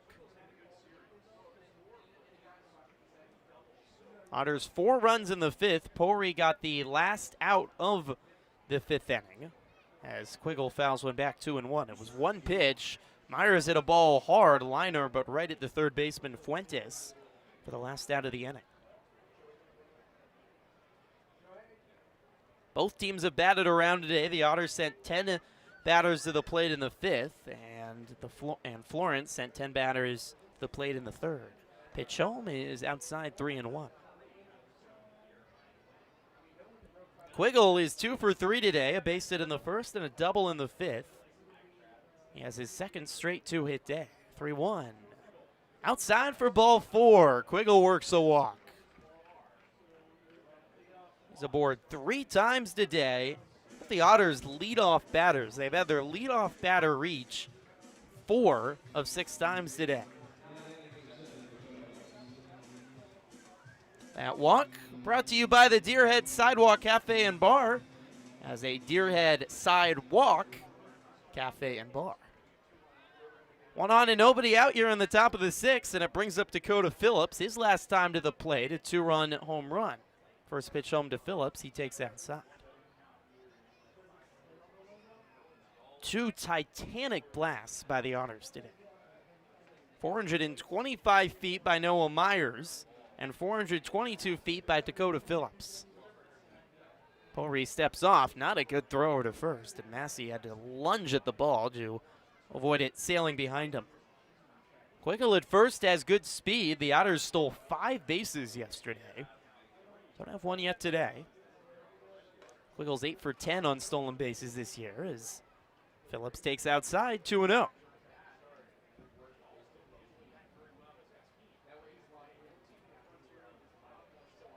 Price is holding Quiggle on the bag. He's got a 3-stride lead at first. Phillips waggling the bat, takes inside 3-0. Walks are a huge problem for this Y'all's team. Only Empire State has walked more batters on the season, and Florence walked 16 on Thursday against Gateway in a loss. The 3-0 sails outside for ball 4.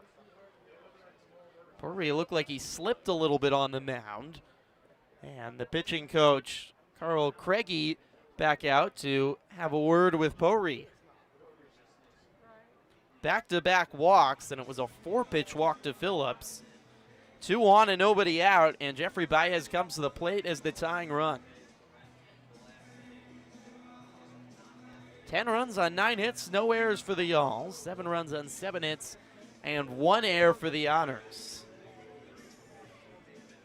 Poiri's been a really good pitcher this year for the Y'alls, but the walk's a little bit of a concern with 13 of them in 20 innings pitched. And back-to-back here to start the 6th inning. Meeting done at the mound. Baez comes to the plate. He's flown out and popped out today. He's 0 for 3.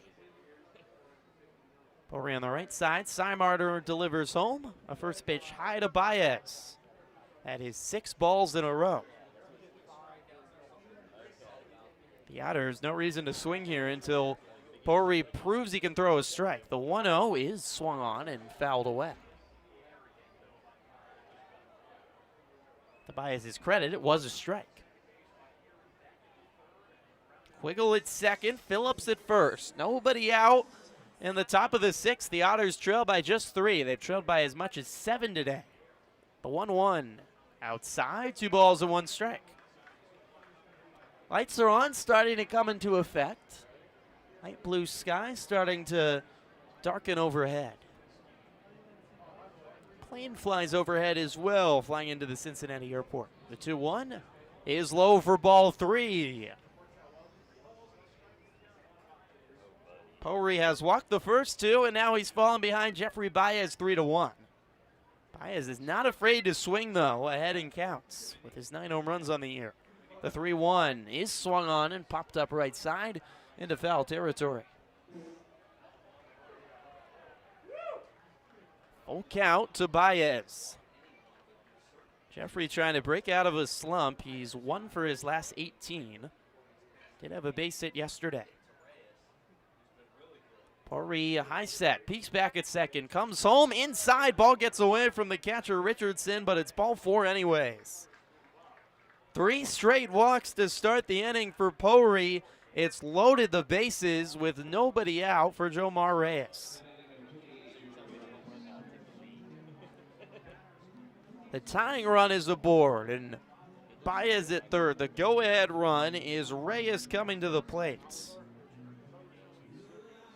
Jomar working on a 15-game hitting streak. Doesn't have a hit today, 0 for 2. He walked back in the 5th. 45 hits on the year to lead the Otters. Can he provide the big swing here? First pitch home. Reyes taking all the way. It's a strike.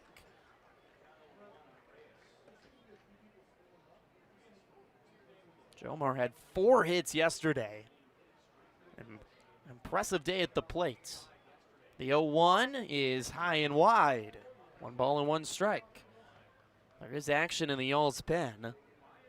Again, I'm kind of surprised they're still leaving Powry out there with 3 straight walks to start the inning. Here's the 1-1. It's outside, 2-1, and it wasn't close either. Well into the left-handed batter's box. I mean, a lot of these pitches are just not even close to the strike zone.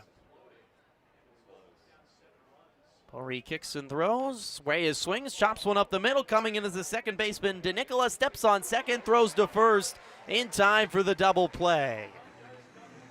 4-3 double play. The Otters score a run, but the Y'alls get 2 outs. Just a tailor-made double play ball right back to DeNicola. Hit hard enough too, an easy glove. Step on the second base bag and throw to first to easily get 2. Quiggle scores as Aaron Beck comes to the plate and takes the first pitch outside. Phillips goes to third with Baez out at second.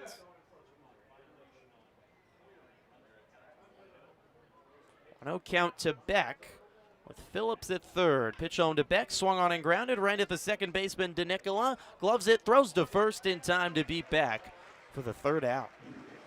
The Otters get 1, but it has to be a little bit disappointing in the top of the 6th. They had the bases loaded with nobody out, a struggling pitcher, and only manage 1 run. They cut the lead to 2, though. It's 10-8. So we go to the bottom of the 6th on the Otters Digital Network.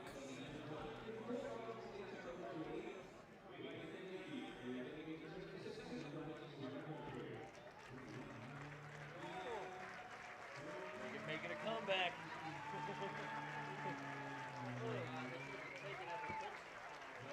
That's what I was thinking too.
Welcome back to Thomas More Stadium for the bottom of the 6th inning. A highly eventful ball game on this Saturday night from Kentucky. 10-7 or 10-8 make it.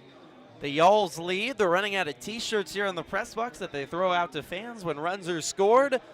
Y'alls led by as much as 7, but the Otters have scored 5 unanswered, including one more in the 6th that got into the deficit. Hunter Clucky coming into the game here in the bottom of the 6th to provide some more relief for the Otters. Lefty, native of Kentucky, from Henderson, Kentucky, just across the river from Evansville. A 2.40 ERA on the season in 15 innings over 12 appearances, coming off a rocky last outing against Sussex County as he allowed 3 hits and a run. That was on Thursday. Zuber leading off for the Y'alls. Lefty batter took a first pitch strike and now takes the second pitch outside. 1 ball and 1 strike. Zuber is 1 for 2 today. Scored twice, including a double in the 3rd. Lefty Clucky kicks and throws, and it's pulled outside. 2-1. Pitching change brought to you by the Answer Auto Repair East. Find your battery needs at the Answer Auto Repair East, located at 2319 North Green River Road, or call at 812-475-9000. Clucky kicks and throws, swung on and driven into right field, a line drive, base hits. Bouncing in front of Baez, Zuberer leads off the bottom of the 6th with the 10th hit of the game for the Y'alls.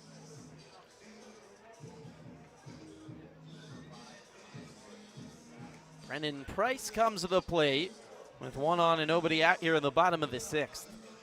Gotta hold this lead at 2, it feels like, for the Otters. They have all the momentum in this game with 5 unanswered. Keep the Y'alls off the scoreboard. Clucky kicks and throws, and Price takes a pitch outside for a ball, 1-0. Tip of the hat to James Crick, who did some great work. Got the last out of the 4th for the Otters, worked through some trouble in the 4th, and then a 1-2-3 5th to get 7 outs for Evansville from the pen. A 1-0, swing and a miss, 1-1. On a night like this, it just feels like outs are hard to come by. When anyone can come in and find a rhythm and work an easy inning, that's a blessing. Hit the 2-hour mark here on this Saturday night. 10-8 the Y'alls lead. Have long baseball games here in Florence. Last night was almost 3 hours, 2:54. And plenty of action here tonight. Here's the 1-1. It misses outside, 2-1.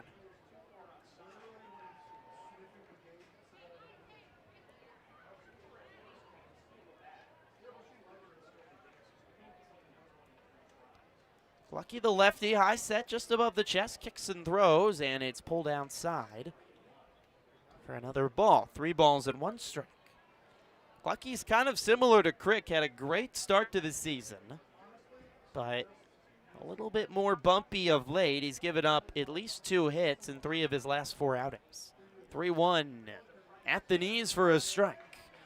Price started walking down the first base line, but it's, well, I'd say it's been kind of an all over the place strike zone from Reed Hoover tonight. That was definitely a strike. Comes the payoff, runner goes, pitch is strike 3 called at the knees. Price tossed his bat and was jogging down to first, but it was definitely a strike.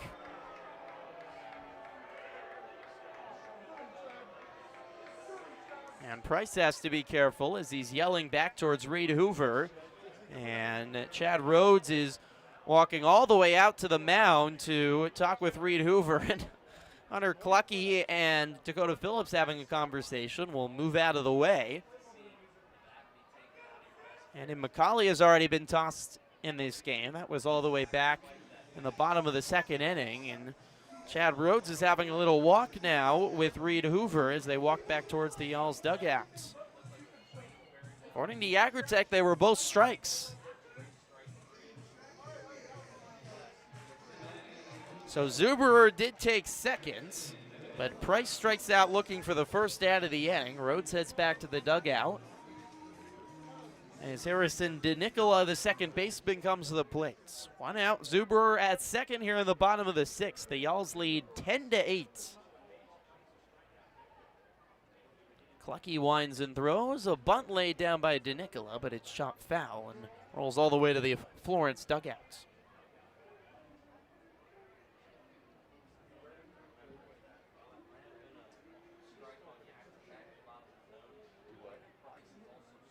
This has been a wild and exhausting series so far. 9-3 Otters win last night. 10-8 Y'all's lead here. 0-1.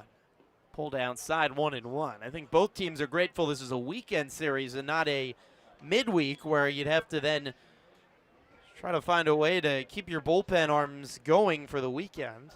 Both teams will get a much-needed day off on Monday. Both teams will go back home as well. Florence is in the midst of a 9-game homestand. They play Trois-Rivières here on Tuesday through Thursday. The 1-1 is swung on and driven into center, racing, and Myers sliding and making the catch. Noah Myers, what a play in center, sliding onto the turf and making a nifty grab for the second out. He's mostly played left this year with Kona Quiggle in center, but Quiggle's at first today, and Myers shifting over from his traditional left to center and making a fantastic grab for the second out. Zerberer stays at second. He had to race back to the bag. He thought that ball was going to fall. Now it's Brian Fuentes who takes the first pitch inside for a ball. Both Myers and Quiggle, they're so good at just reading balls off the bat. That was the big reason Myers got there. Read it right off the bat, took a great line to it and gave himself a chance. Pitches outside, going down is Zerberer, to third, and he dives in safely ahead of the throw. He got a huge head start, and Clucky wasn't paying much attention to him. Throw by Phillips never stood a chance. So Zerberer at third. And a 1-1 count to Fuentes with 2 outs here in the bottom of the 6th. Y'all's lead 10-8. Pitch home is low, 2-1.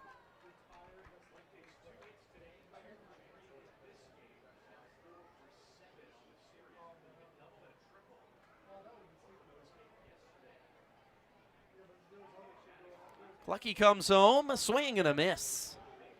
Fastball up to 89 by Clucky, and it's 2-2. Fuentes, who had 2 extra base hits yesterday, has 2 singles today. He's had the best series of anyone for the Yellows. 2-2, just outside and a full count. Well, first and second base are empty here for Clucky, trying to work the 3rd straight scoreless inning for the Otters and keep it a 2-run ball game. Southpaw delivers. It's low for ball 4.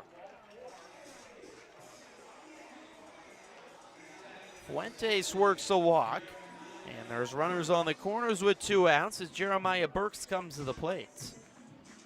Burks is the only batter on either side today that has not reached. He's 0 for 3.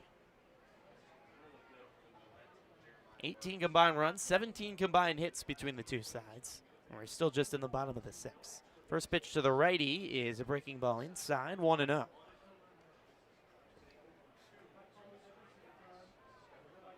Hunter Clucky is as calm as they get. He's not going to be rattled by much of anything. Comes the 1-0. Swing and a miss, 1-1. Grew up in Henderson County, south of Evansville. Still lives on the family farm. The 1-1 home. Swung on and grounded up the middle. Khalil dives past his glove into center. Zerberer scores. It's the 11th run of the ball game for the Y'alls.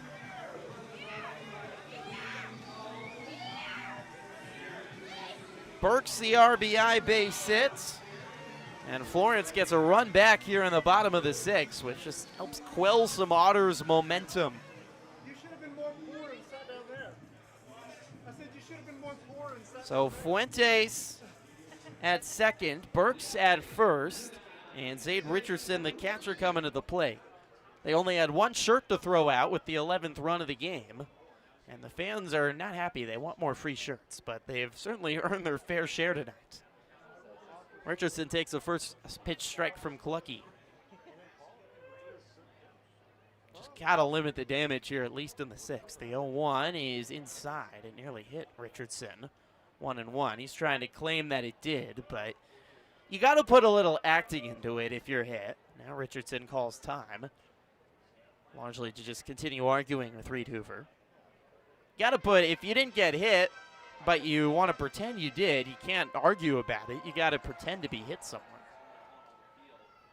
A drama degree is a good act to have in sports. 1-1, both runners go, but it's fouled off. Double steal. Richardson didn't get the memo, though, and swung away.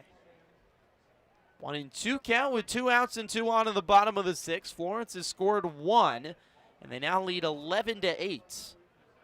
It's the most runs the Otters have given up in a game this season. 9 was the high entering today. That was against Quebec. The 1-2 swing and a foul tip. No, he missed it. Ball bounces away from Phillips. He picks it up. Soft tosses down to first for the third out of the inning. Richardson strikes out on a ball in the dirt and throw to first by Phillips. 1 run comes across for the Yalls. It's a 3-run ball game as we go to the 7th. 11-8. Yalls lead on the Otters Digital Network.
Eleven to 8, Florence leads Evansville here from Thomas More Stadium. What a crazy ball game tonight. 18 combined runs. There's been 17 or 19 combined runs make it. 18 combined hits. The Otters still a chance. They trail by 3 as George Khalil leads off the top of the 7th and takes a first pitch strike from Sam Polry. Polry got into a lot of trouble in the 6th. He walked 3 batters, but got out of the inning with just 1 allowed as the 1 comes in for a strike at the knees, 0-2. The Yalls with not very deep bullpen will trust Polry to keep going a little bit longer. They do have a righty warming up. Khalil calls time to reset himself behind 0-2. Polry working out of the stretch so there's nobody on. Sidearm thrower. On the far right side of the rubber comes across, and it's outside for a ball, 1-2.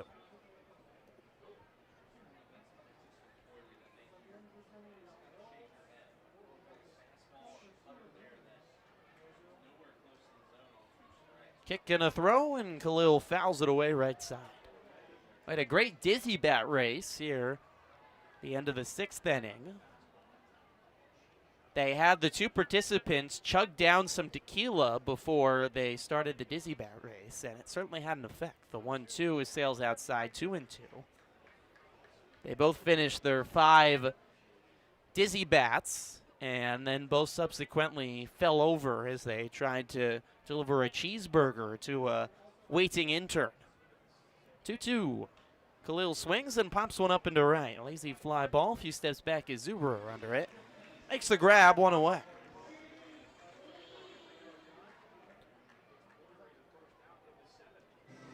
The first batter retired by the Yalls. That's just the second time today. The Otters have done a great job with the leadoff batter reaching. But not here in the 7th. One away, and it brings up Ryan Rosario.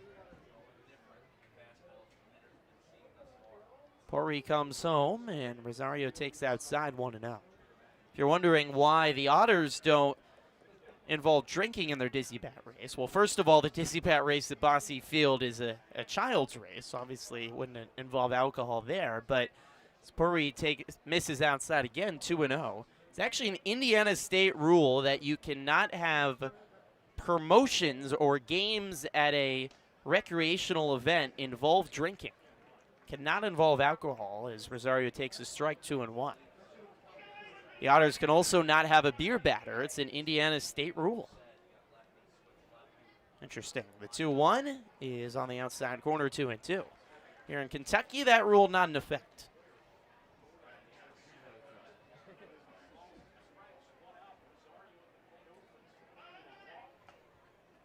Pori winds and delivers. It's outside and a full count. Mentioned Pori from Fishers, just north of Indianapolis, went to Hamilton Southeastern and played at Eastern Kentucky, not too far from here. The 3-2, swing and a miss by Rosario. Slider fooled Rosie, and there's 2 away. Pori has gotten the first 2 out of the 7th.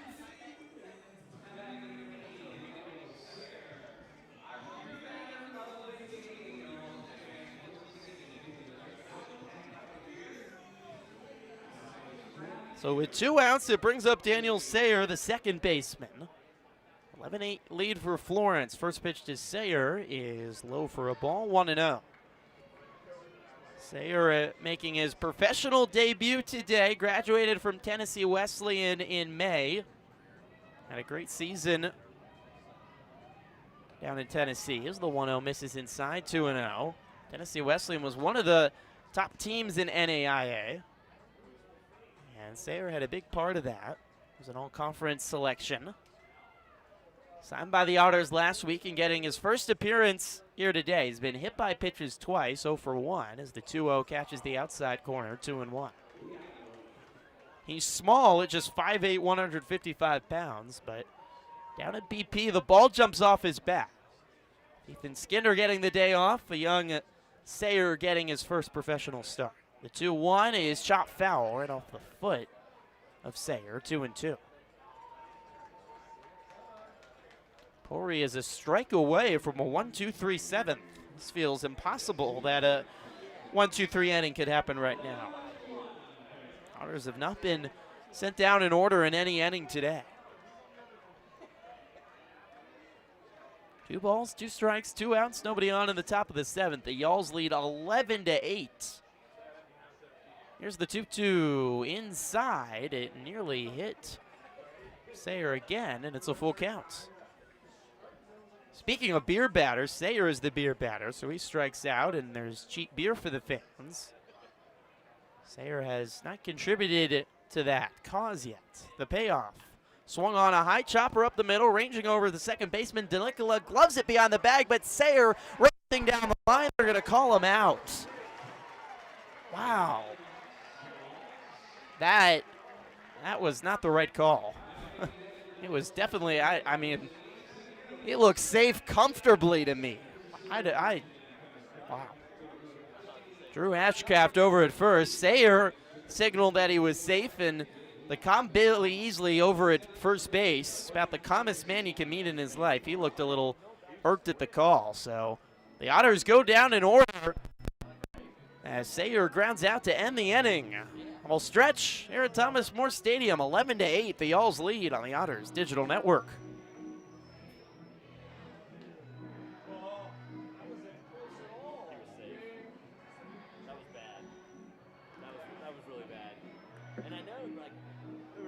Every game, the umpire behind the plate's not the greatest, but normally in the field, they're good.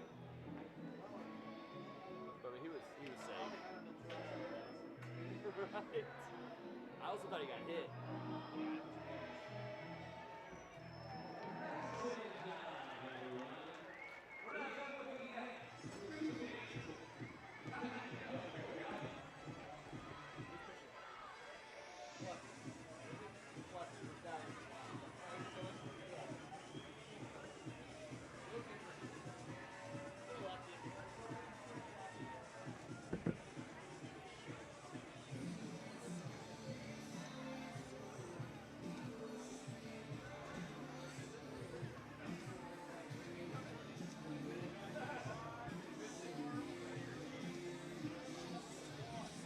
Seventh inning stretch complete, and a little Cotton Eye Joe as well after the seventh inning stretch here at Thomas More Stadium.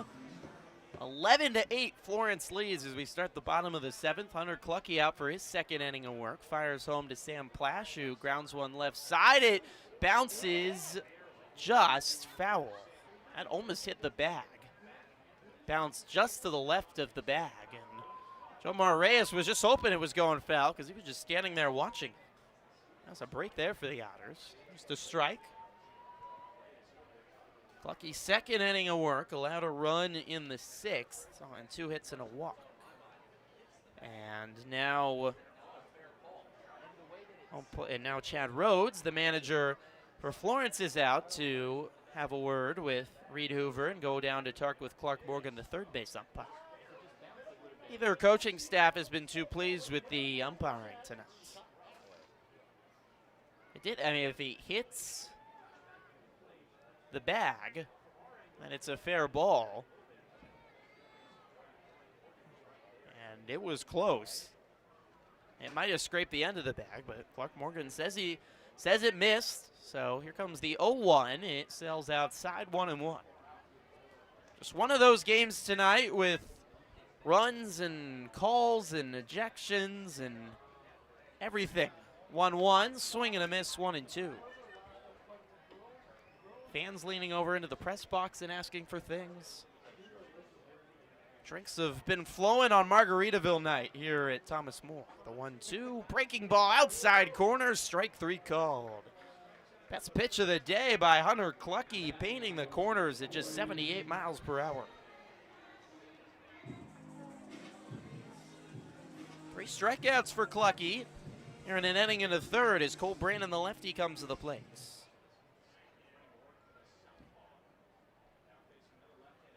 Lefty on lefty matchup. Branham swings, grounds one right to the second baseman Sayre on the edge of the right field grass. Throws to first in time to beat Branham by a step. 2 away. Clucky's an out away from a quick 7th.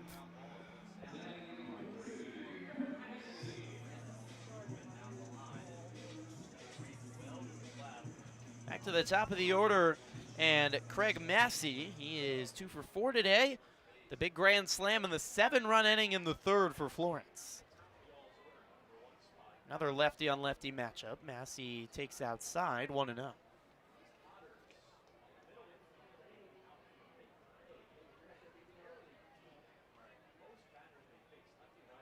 1-0 home, and Massey takes a strike, 1-1. A look at your WJPS 107.1 Frontier League scoreboard. Schaumburg leading Sussex County 6-1 as Clucky pulls one into the right in batter's box for a ball, 2-1. Boomers trying to win that series over the Miners after they walked off in the 10th inning yesterday. They lead 6-1 in the bottom of the 6th. And Gateway looking strong as well. They lead 5-0 in the bottom of the 4th against Washington.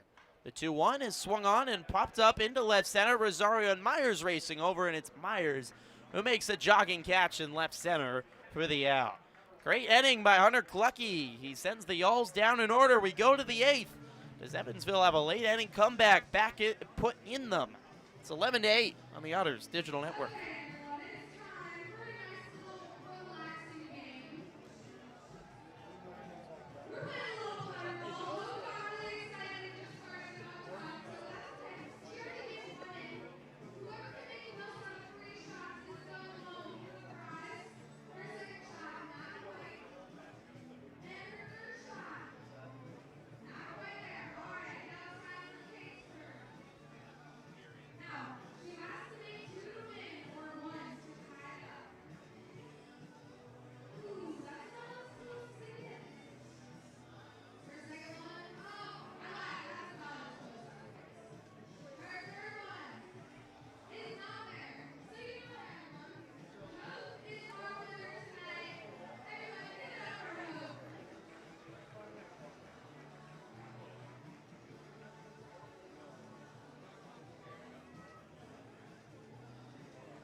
Top of the 8th inning from Thomas More Stadium in Florence. The Yalls lead 11-8 and a wild shootout on this Saturday night. Middle game of 3.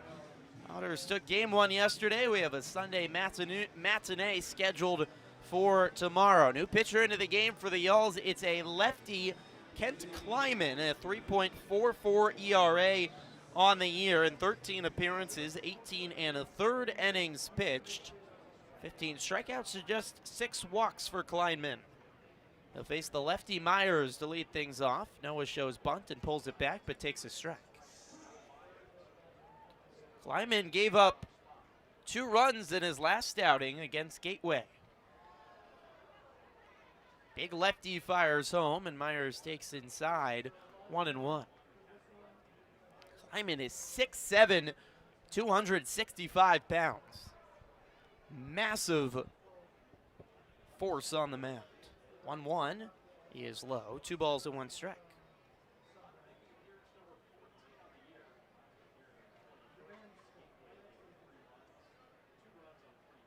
Third pitcher that the Otters have faced today.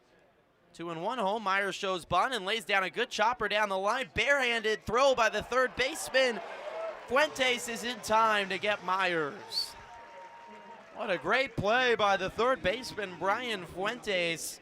He read the bunt, charged hard down the line, fielded it about halfway between home plate and third. And the barehanded throw just to get the speedy Myers. Back-to-back bang-bang calls over at first going against the Otters. There's 1 out, and Kona Quiggle, another lefty, comes to the plate. Quiggle takes a strike at the knees. Kona's had a great day, 2 for 3, including a double in the 5th, and he scored twice. 1, swing and a miss, 0-2.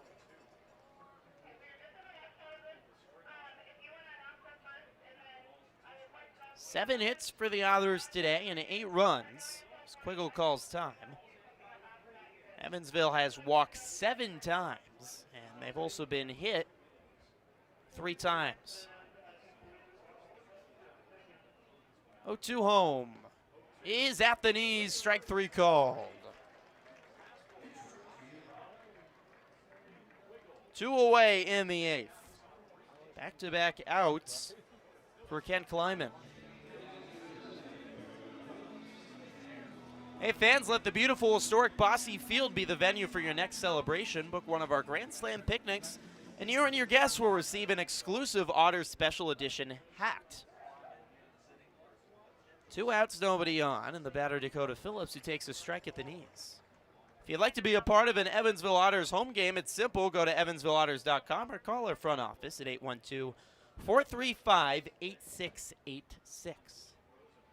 Phillips swings and hammers one foul onto the concourse.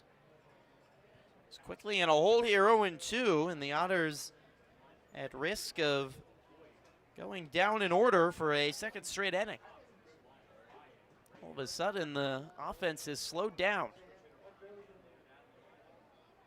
The 0-2 on the outside corner, strike 3 called. Wow. 1 inning for Ken Kleiman. He sends the Otters down in order on just 8 pitches. We go to the bottom of the 8th. 11-8, Florence leads on the Otters Digital Network.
Still the same pitcher, isn't it?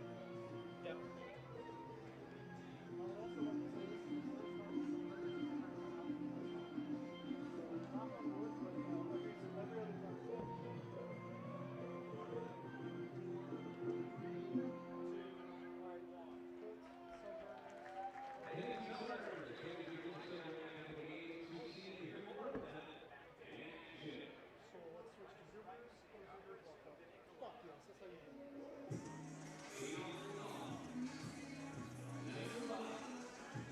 Bottom of the 8th inning from Thomas More Stadium in Florence. 11-8 lead for the Yalls, but the offense is finally dried up. We have 3 straight half innings without a run.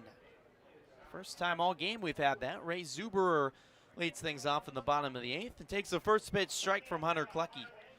Cluckey's 3rd inning of work has provided some great relief for the Otters. Gave up a run in the 6th, but worked a 1-2-3 7th. The pitch home sails outside, 1-1 to Zuberer.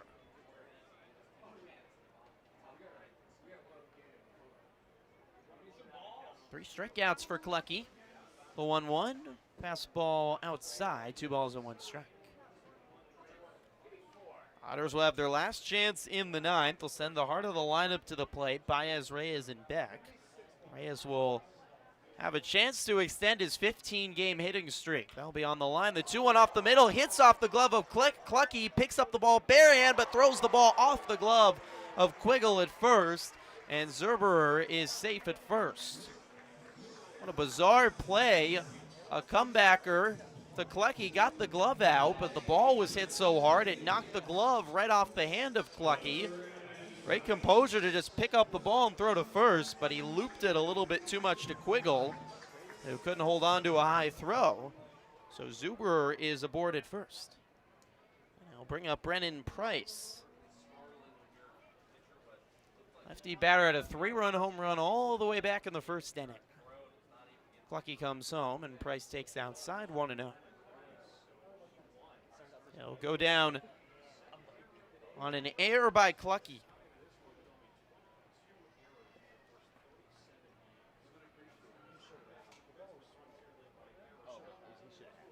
Cluckey kicks and throws, swung on and a chopper right side, picked up by Quiggle. His only play is going to be to step on the first base bag for the first out.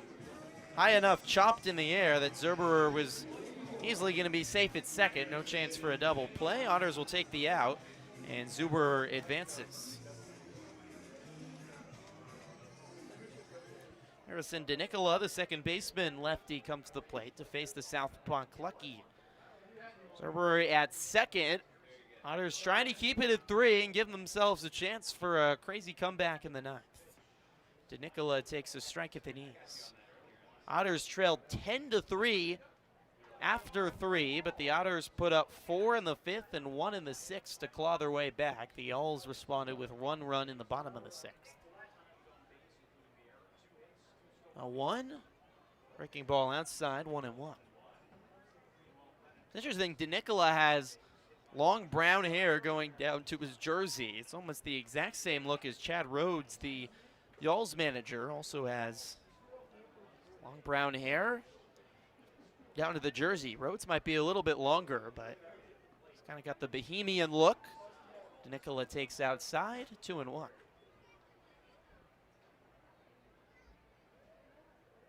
DeNicola, Yalls returner from League City, Texas. Chad Rhodes' his first year as manager of the Yalls, but he's previously been with the team and as assistant coach. Cluckey comes home, and DeNicola flies it away. 2 balls and 2 strikes with 1 out here in the bottom of the 8th. Yalls 11, Otters 8.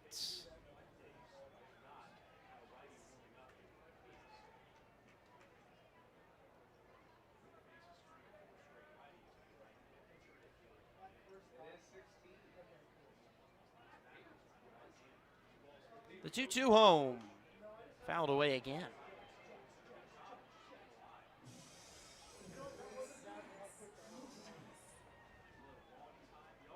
A few other scores on the Frontier League scoreboard.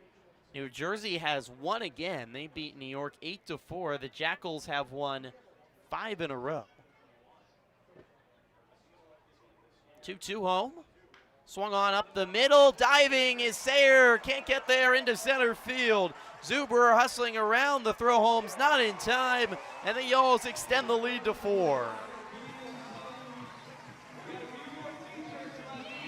DeNicola, an RBI base hit. They found more free shirts out of a box and are chucking them over my head into the seats. 12-8 Florence.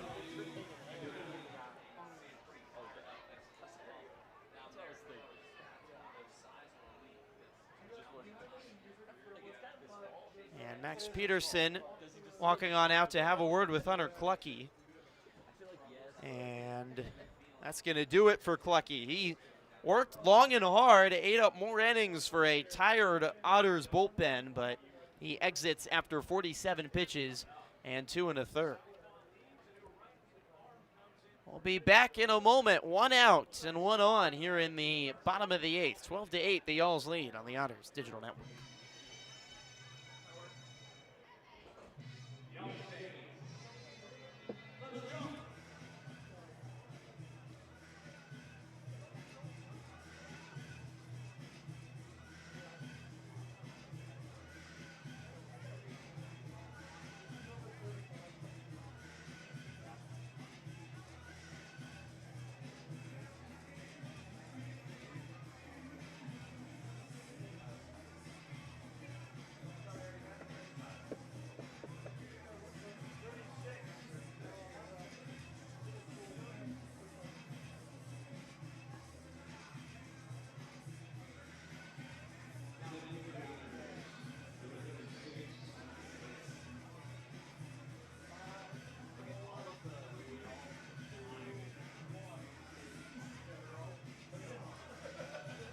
Tyler Vale, the veteran righty, into the ballgame for the Otters in the bottom of the 8th inning. A 12-8 lead for the Y'alls over the Otters.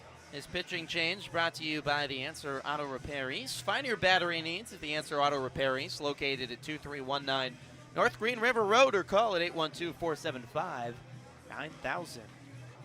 Vale is the 4th pitcher used today for the Otters, all-time leader in strikeouts with the Otters in his 6th season with Evansville. 7 appearances on the year, 9 2/3 innings pitched, a 1.86 ERA. Vale has pitched just once since June 11th. It was just a few days ago against Sussex County. He was terrific.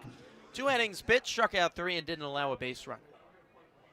Some rest for the veteran, and came out looking very sharp on Thursday. He'll pitch here on Saturday, and Fuentes will lead things off. Swing at the first pitch and line it into left field. A single for Fuentes keeps the lineup moving for the Y'alls.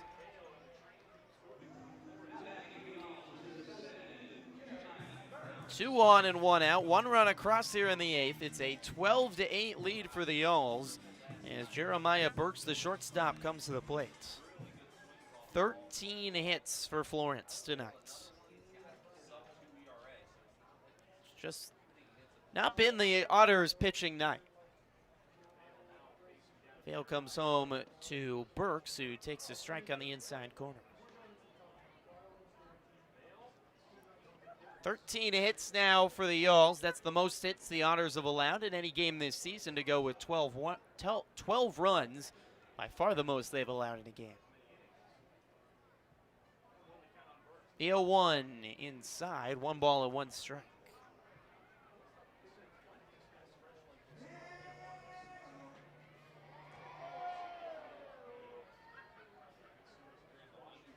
Lights are on and pretty much into full effect. Sky darkening overhead on this beautiful and warm Saturday night.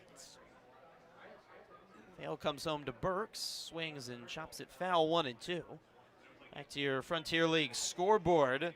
Mentioned that the Jackals won over New York 8-4. New Jersey's 12-game win streak ended on Sunday against Windy City.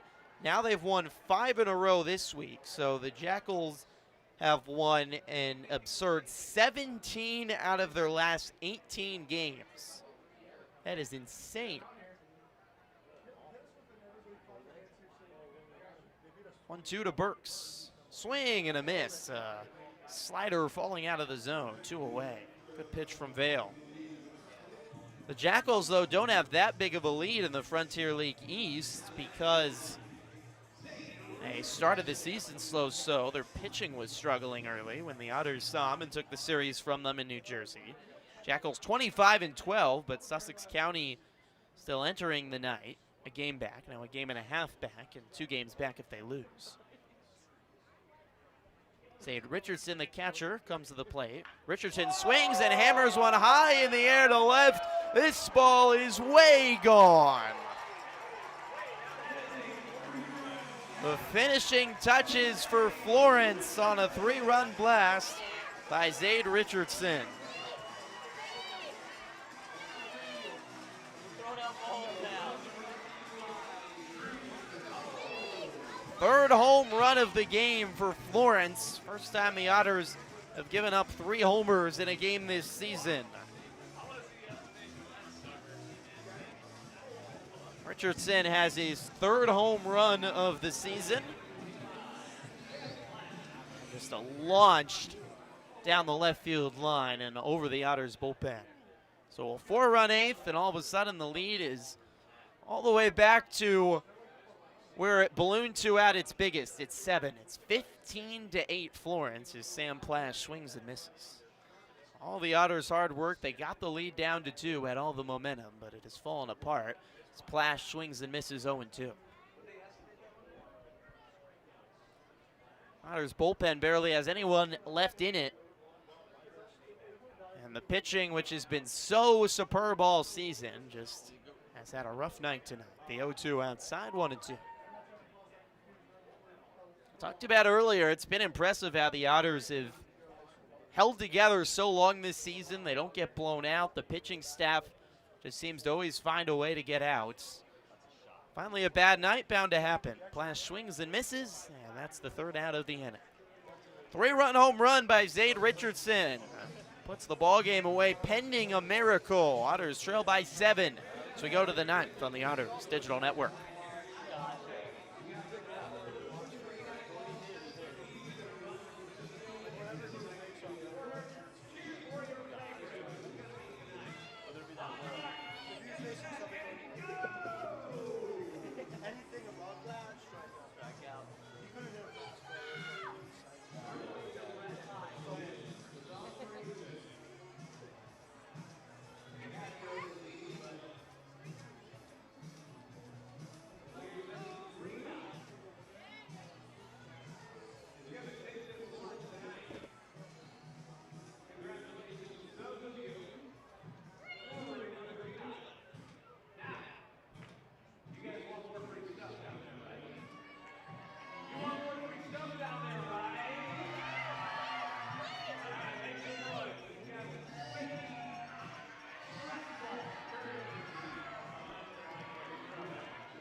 On a Margaritaville night at Thomas More Stadium, this game has turned borderline drunk.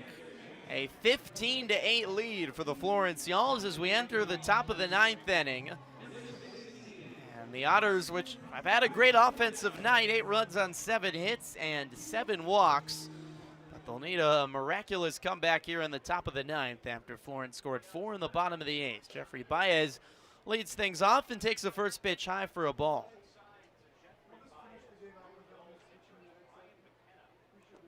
Final pitcher, the Y'alls hope into the game. Brian McKenna, the righty from West Palm Beach, Florida.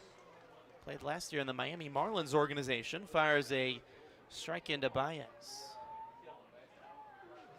Both teams have used just about everybody in their bullpen over these first 2 days. It's the 4th pitcher today for the Y'alls. Baez takes outside, 2-1 from McKenna.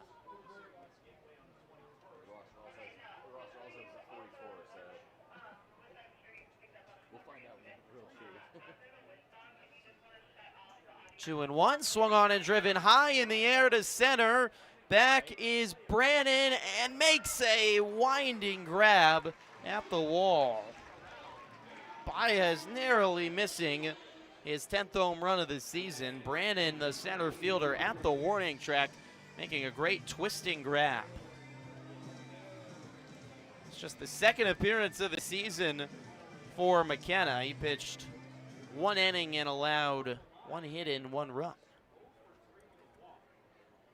So it brings up Jomar Reyes with 1 out, and the 15-game hitting streak, I should say, comes down to this plate appearance as Reyes takes the first pitch high. 15 straight games with a hit, the best mark on the Otters. He needs a hit here to continue it. The 1-0 is fouled back, and it hit off the mask of home plate umpire Reed Hoover. Stumbled out of the way, appears to be okay, a little bit shell-shocked, and both umpires are going to walk down and check on him. Reyes on base streak was at 16 entering the day, as Hoover is laughing it off. Appears to be all right. Reyes walked back in the 5th, so his on base streak extended to 17 games, but the impressive 15-game hitting streak on life support here. A 1-1. Swing and a miss, 1-2.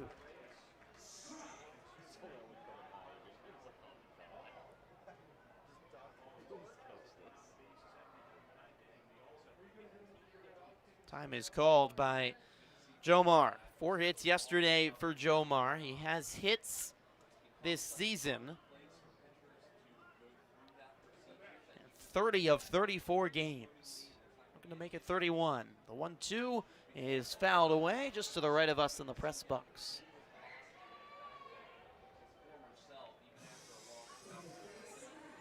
(15-8), Florence leads. Most runs scored in any game the Otters have played this year. The high was 19 runs when the Otters beat Ottawa 16-3 in May.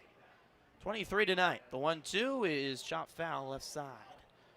Reyes doing everything he can to try to find a hit here.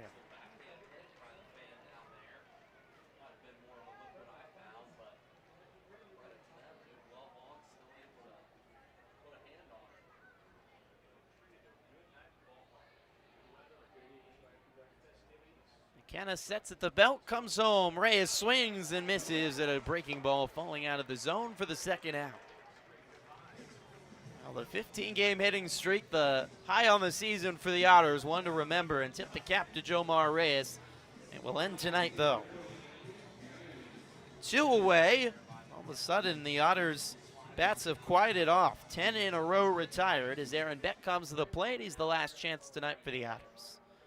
Lefty batter swings and misses at the first pitch. 15-8, Florence leads. And the Yells need one more strike here in the 9th to set up a series rubber match tomorrow. Have an afternoon start tomorrow. The 0-1 is popped up behind home plate out of play. Nathan Florence, the ace for the Yells, with the appropriate last name, will go tomorrow. He's 4-1 with a 1.46 ERA. Parker Brahms will make his second start of the season, or third start of the season for the Otters. The 0-2 is at the knees for strike 3 called.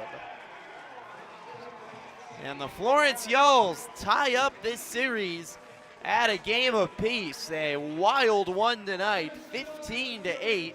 The final score, the Yells win by 7. The Otters trailed by 7 after 3, cut the lead all the way to 2, but Florence added some extra insurance in the latter innings, and the Otters offense, after chipping all the way back, finally went cold over the final three frames, and the Otters fall 15-8 tonight. Final totals: Florence 15 hits, 15 runs, the most the Otters have given up this season. 14 hits, the most the Otters have given up this season, and no errors. The Otters mount 8 runs on 7 hits and 2 errors. Walks played a key role in the Otters' offensive success tonight, as the Otters' offense walked 7 times. Offensively, Kona Quiggle and Noah Myers had 2 hit days. Myers had his 3rd home run in as many days, a 3-run blast in the 2nd. And Dakota Phillips had a big blast of his own in the 5th, a 2-run home run for Phillips' 4th of the season. Quiggle had 2 hits, his 2nd straight 2-hit day, and 2 runs as well. Justin Watland takes the loss for the Otters. He went 2 2/3, allowed 8 hits and 10 runs. Struck out 3 and walked 2. Gave up the 2-out grand slam to Craig Massey in the 3rd. That made it a 10-3 ball game. Win will go to Justin Jones, his first professional career win. The Otters beat him up 7 runs on 4 2/3 with almost all the runs coming on home runs. 5 of the 7 runs came off on home runs, but he earns the win even with the 7 runs allowed. Just a bad night for the Otters pitching staff, really the first all season, as they fall tonight 15-8 to Florence. We will have the series finale tomorrow. The rubber match first pitch will be at 12:07 Central Time. That's just after 1:05 local time here in Florence. Nathan Florence and Parker Brahms, 2 righties, will go at it to decide the series. Hope you join us then on the Evansville Otters Digital Network. Well, that does it here tonight from Thomas More Stadium. The final score, Florence 15, Evansville 8. Good night from Florence, Kentucky.